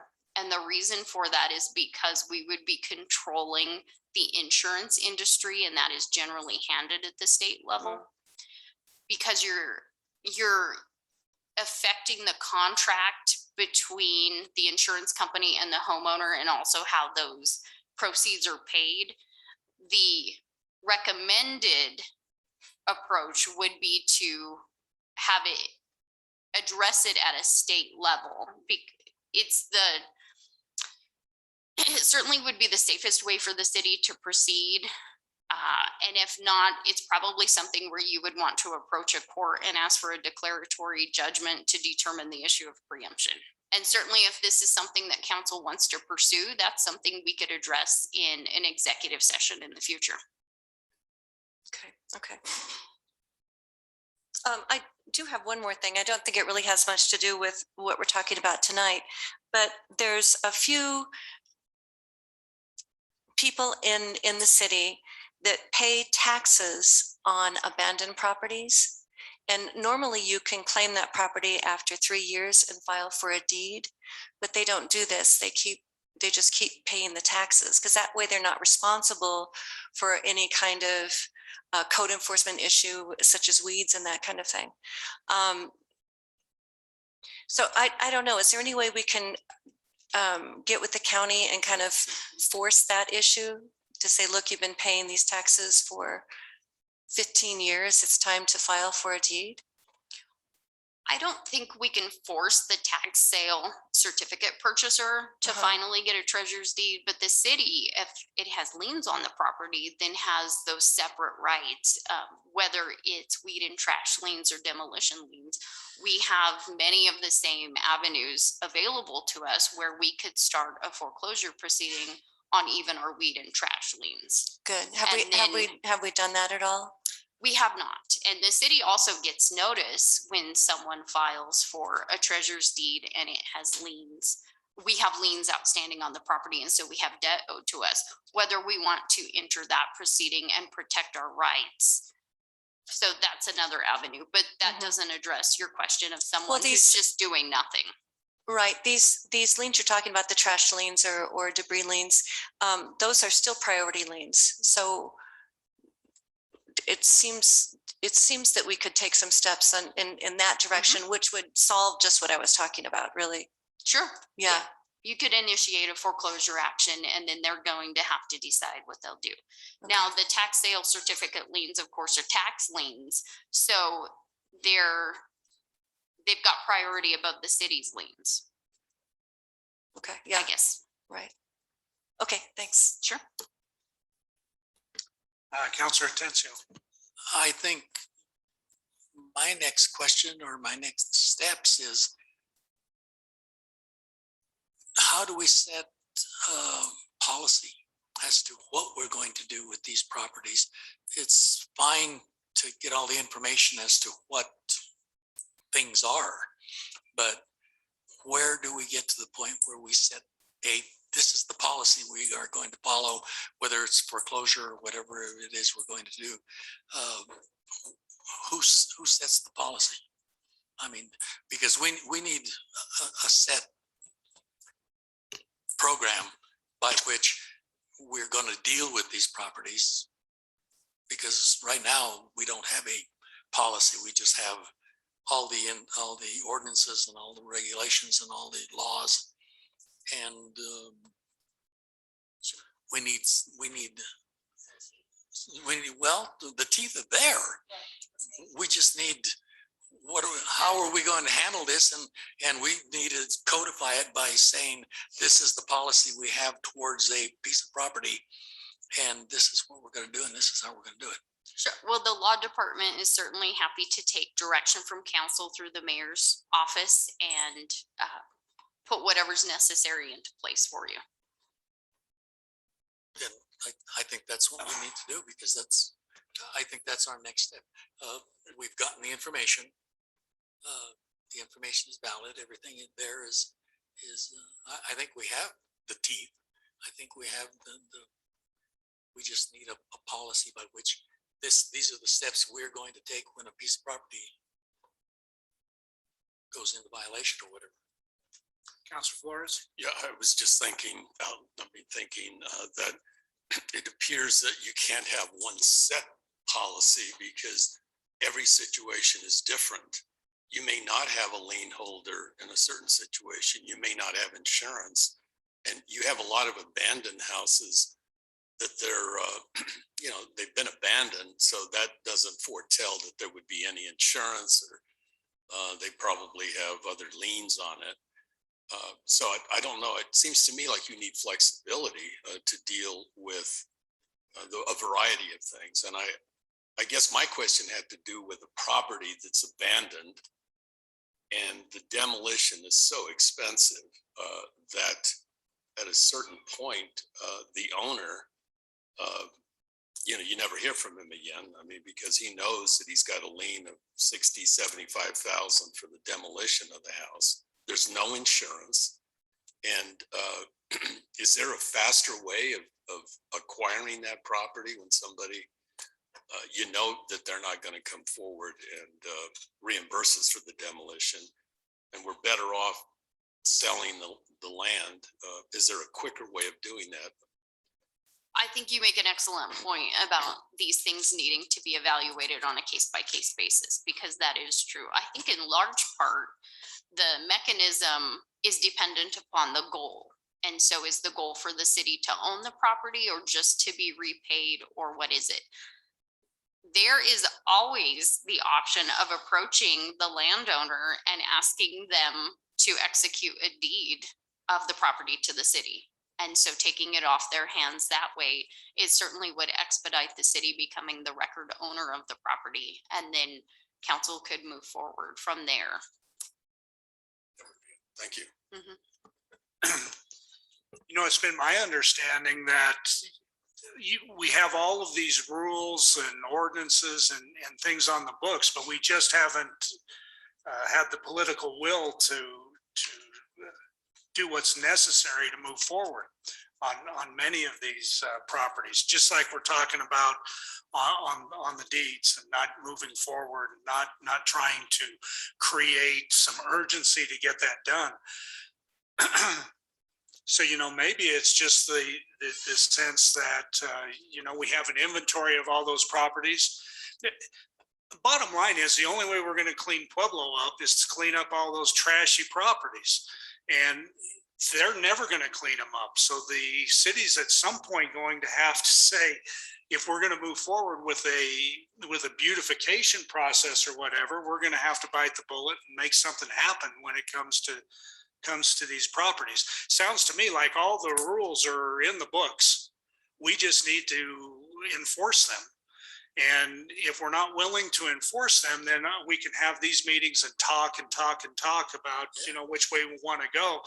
But in reality, over the last 25, 30 years, there's been nothing but lip service on all of it. So we need to do something. Counselor Winter? Okay, so I think it was 2017. That's when we assessed all of the trash and debris liens as assessments on those properties. And within the first 4 months after those taxes were due, the city collected over $700,000. So that there is a lot of teeth in this. When I ask about foreclosing on code violation liens, that's another issue we need to look at. But all these vacant properties end up having more city liens on them, because they end up just being full of, illegal dumping sites and that sort of thing. So I guess back when we assessed code enforcement liens, we did not assess demolition liens. And the reason was because back then the city didn't think that it would be worth their time to own those properties, because again, if the city owns them, then the city has to keep them cleaned up and has to insure them, that kind of thing. But the real estate market is completely different now than back in 2017. So, it's ripe. We're ripe to do this now because we can get them sold if we foreclose. I hope that made sense. I was kind of disjointed. Counselor Atencio. Then I think what we need to do is give some kind of direction to the mayor's office, the law department, to assign this project probably to the housing department. I don't see code enforcement doing anything, or I don't know, whatever department would be responsible for taking this on and developing a policy and then enforcing that policy and making sure that these things get cleaned up. I think that's the next step. Well, I think we need direction. Are you in favor of moving forward with getting this done? We'll start with Counselor Flores. You're in favor of that? Bob? Yes. And Sandra? Yeah, so everybody's in favor of this. I believe we need to talk to the mayor about who he assigns that to and so on and so forth, because obviously we have no power to do that. But if it's the will of city council to get it done, then I think it should get done. So Laura, you'll get back to us on that? Perfect. Thank you. That was great information, and we needed to hear that. Okay, thank you. Oh, sorry.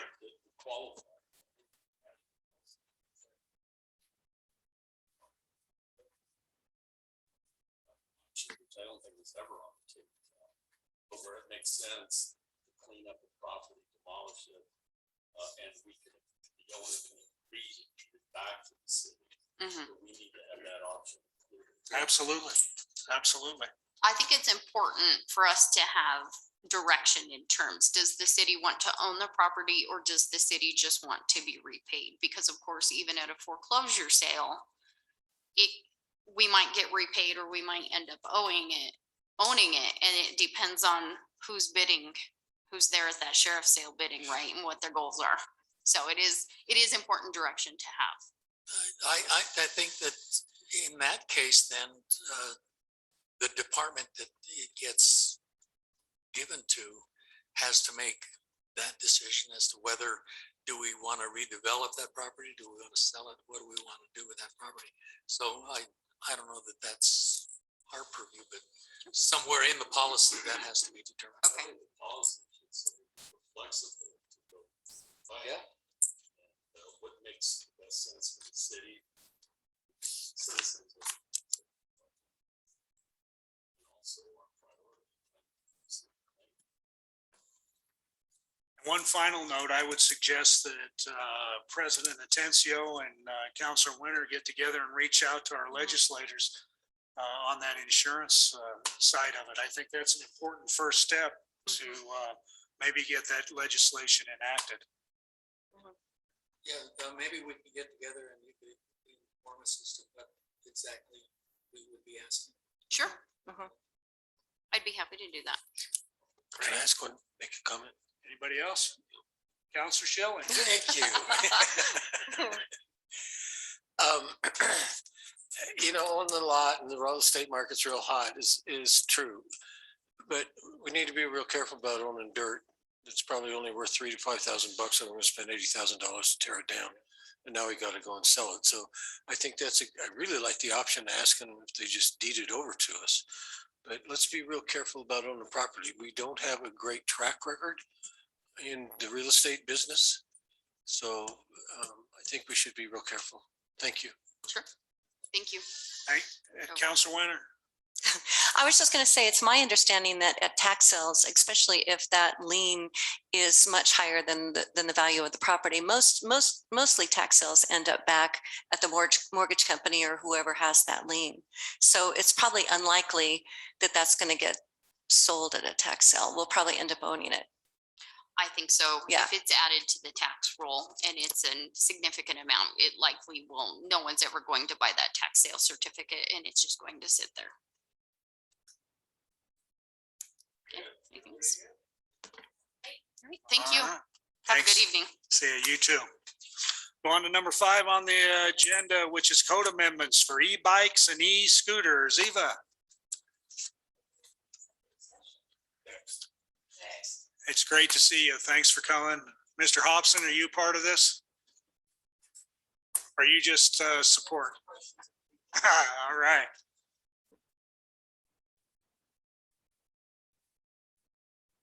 You need to turn your mic on. All right, good evening. Thank you, Vice President Aliff and members of the council.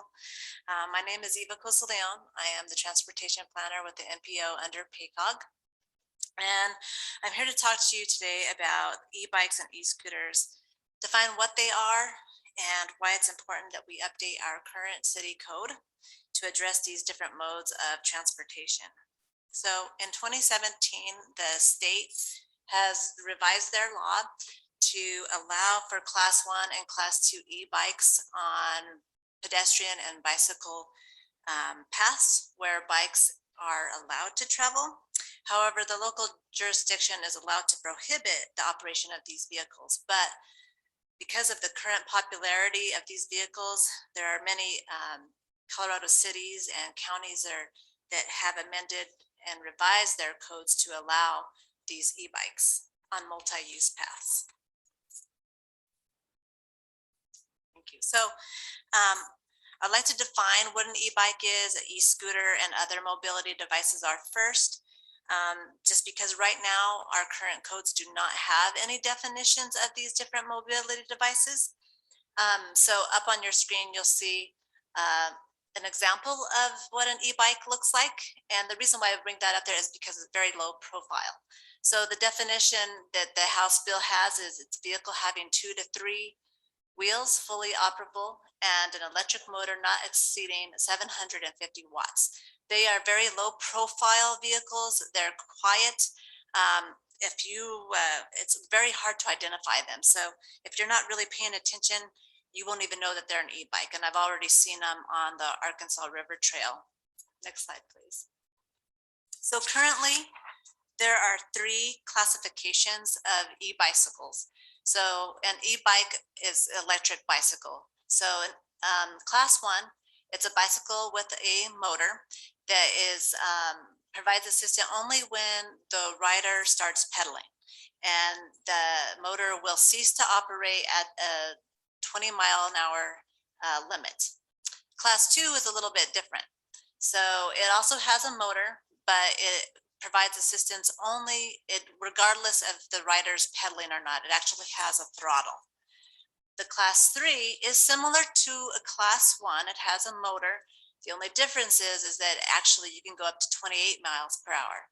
Most cities and counties that have allowed e-bikes on their property do not allow the class 3 just because of that simple speed. Now they do allow class 3 on bike lanes, but again, not on the multi-use and pedestrian pathways. So next slide, please. So here's an example of what are not e-bikes. These are gas-powered bicycles are not e-bikes. And those have, you can see the little gas tank on those. So those are definitely not e-bikes. Next slide, please. So what are e-scooters or electric scooters? And I'm sure all of you have seen them. They have taken over our sidewalks in Pueblo. And I find this really interesting that I put this up here because when I told my husband, hey, they're having e-scooters, he's like, oh, okay. And he had this idea of his head, what it looked like. And I'll show you what he thought I meant. So what the city of Denver has defined, and also in the House bill defines an e-scooter is lightweight. It's weighing less than 100 pounds, and it goes up to 20 miles per hour. Next slide, please. So this is what he thought. And I'm like, no, that's not an e-scooter. So he thought it was a moped. I'm like, no. So this is not an e-scooter. It's weighing over 100 pounds. It exceeds 20 miles per hour, and it's gasoline fueled. So here's a few other mobility devices that's also important that we define in our codes. You have your electric personal assisted mobility device, or right now it's actually in the code as an EPAMD. It's a self-balancing non-tandem two-wheel device. Segway is a good example of what they're talking about. There's other power-driven mobility devices too. There's the electric golf carts, and there's also Segways in there. But then they also define it as anything that's not common wheelchair. But something to keep in mind when we're doing the redefinitions is we don't want to exclude people with disabilities, and they have the right to choose whatever mobility device is that best suits their needs. The next one, so the next slide that I have here, I just wanted to give you some quick demographics of what an e-bike rider looks like. Over the last year and a half, over 190% sales have increased. It's just completely exploded. Users are typically 35 and older, but the majority are 55 to 64 years of age. But it is becoming very popular among younger adults. And then of course it's the income level, it's on the higher range. These e-bikes are pretty expensive. The low range is 500, and you can get some that are really nice, up to $5,000. And typically they're used for recreation, exercise, commuting, or personal errands. And some of the reasons why they chose to get e-bikes is maybe they didn't want to arrive to their destination sweaty, or maybe the distances they wanted to go to were just too far, or hills were too difficult. Some of the motivations for buying these e-bikes were they wanted to ride with less effort, replace car trips, recreation purposes, or they live or work in the hilly area. And the other one is physical limitations. And there's a fellow that I met with, and he has an e-bike. He's had it for the last 3 years. And he started riding his bike, and he lost over 100 pounds. And he loves it. I mean, he's attested, he said, oh gosh, I never thought I would ever be able to do a 60-mile bike ride. And he's been able to do that. So it's reached people who didn't think that they could do something. And the reason why I bring up this particular slide back, the reason why I bring that up is because we're not looking at people who are going to be doing speed time trials on the Arkansas River Trail. These are people who just want to go out and enjoy, or if they're commuters, they're not going really fast. So here's the demographics of the e-scooters that you're seeing. They're at a younger age, and they're shorter trips. So they're they call that the last mile. So people who are going maybe 2 or 3 blocks. If you want to hop on the scooter and you're taking a trip to go to the health department, you want to hop on that. Those are those little short trips that you want to do. And then also studies have found that it's advantageous for the BIPOC community, and it also is better for people on the lower income spectrum. But however, these, when we're looking at redoing the codes, we also want to make sure we identify speed limits and location restrictions. Because yes, they can go very fast, they're very accessible, but we also want to make sure that we identify, hey, we don't want them on the river walk. I know Pueblo West has had some issues around their pond with pedestrians getting ran off the road for that. So here are some other Colorado cities and counties who have already amended their codes and ordinances. You have Fort Collins, Jefferson County, Durango, City of Boulder, and Grand Junction. So Fort Collins, Jefferson County, and Boulder County, they actually did a one-year pilot program because they wanted to see how the residents would respond to e-bikes. Because a lot of the people, when you say e-bikes, they thought maybe small motorcycles. And that's why I brought that up first, to show you guys what an e-bike was. So a lot of the residents were really hesitant about what e-bikes were. And that's why they did this pilot program, to see how they would respond. After that year, the residents, they didn't even notice that the e-bikes were on the trails, just because, yes, they have a low profile, they're quiet. And actually during that year's study, Fort Collins had done they did a speed limit, or they took speed tests on their multi-use trails. And so what they found was the actual riders on bicycles were going about 12 miles per hour, whereas the e-bike users were going a little over 15 miles per hour. So not much faster. And there was only, over the course of the year, they had measured over 1,000 people on bikes, and they had only seen 16 e-bike users. So a very small percentage of e-bike users. Another thing that they found, Durango, they've approved their code, those codes, but what they've done is they actually specified specific trails that are allowed for e-bikes. So, and the reason why they did that is because they felt that maybe the e-bikes would degrade the soft trails a little bit more than regular bicycles. However, studies have found that it doesn't do any more harm than regular bikes. But they said, you know, here are the pathways that you're allowed on, and it was their hard surface paved areas. So next slide, please. So we have a few existing codes that we would want to amend to encompass e-bikes and e-scooters. And next slide. So when we revise our codes, we want to make sure that we provide clear definition of what an e-bike and an e-scooter is, and determine specific locations, where they're allowed, where they're prohibited, set a 20-mile-an-hour speed limit, and of course, most important, I think, is public education and awareness. So having trailhead signs and trail etiquette, so that it's important people understand, okay, passing on your left, or, you know, yield, stop. If you are on your way to the nature center, you already see signs that say, please dismount from your bicycle. So such things like that. And I've been talking with the planning department, public works, and Parks and Recreation, us in the county and in Pueblo West, because they heard about this and they said, gosh, you know, it would be really advantageous for us to have universal language across our codes, because Pueblo County, if you're on an e-bike, you can go pretty far on an e-bike. If you're at St. Charles Mesa and you're on the river trail, and you're trooping along, you don't want to have to hop up because, oh gosh, I'm prohibited. You want to, and once you get going on those e-bikes, you're having a great ride, you can go all the way to Pueblo West. So if we have a universal code that goes throughout the county all the way out to Pueblo West, you won't have that fear that, oh my gosh, I might get pulled over and get a ticket. So I'm working with the county and Pueblo West so that we're all together on amending our codes. So next slide. So again, I just want to bring up, there were some concerns that other cities had looked at: speed enforcement, trail etiquette, location enforcement. As I said, noise, again, they don't make hardly any noise at all, maybe just a slight buzz.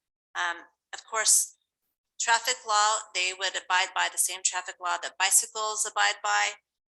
And again, trail degradation, they haven't found any suggestion that an e-bike degrades a trail any much worse than a regular bicycle. Next slide.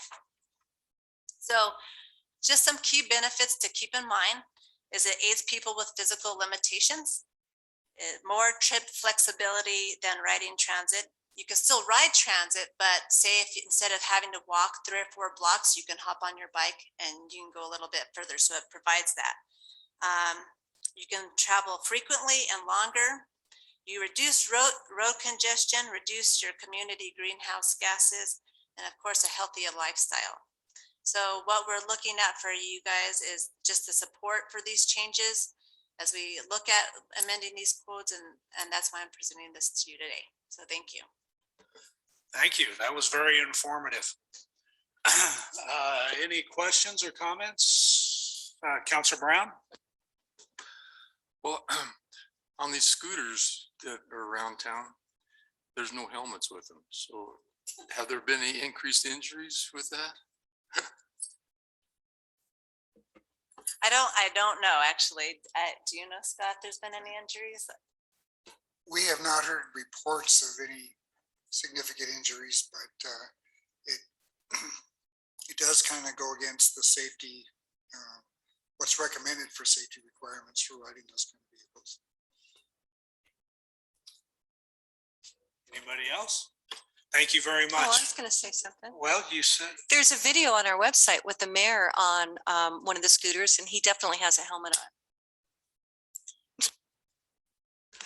So I guess Vice President Aliff, we are kind of looking for direction on moving forward with proposing drafting a amendment to the city's municipal code that would address, and as Eva said, there are three things in the code.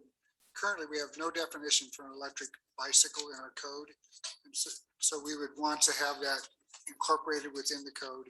Secondly, the model traffic code prohibits motorized, doesn't distinguish between electric or gasoline powered, prohibits them on the trail system. And then also the city's Parks and Recreation Code also prohibits motorized bicycles. So we need to have those key areas amended in our code, which would then allow for electric bikes to be able to be used on our trail system. yeah, I think that's a no-brainer. You okay with that? Everybody, Absolutely. you've got direction. Hey, Thank you. thank you. Thanks for hanging out with an old bulldog. Okay, I move that we go into executive session for the purpose of determining positions relative to matters that may be subject to negotiations, developing strategy for negotiations, and or instructing negotiators under CRS section 24-6-402, parent 4, parent E. And the following additional details are provided for identification purposes to instruct negotiators regarding a proposed settlement for a workers' compensation claim. Got a all those in favor? All right, this meeting's adjourned.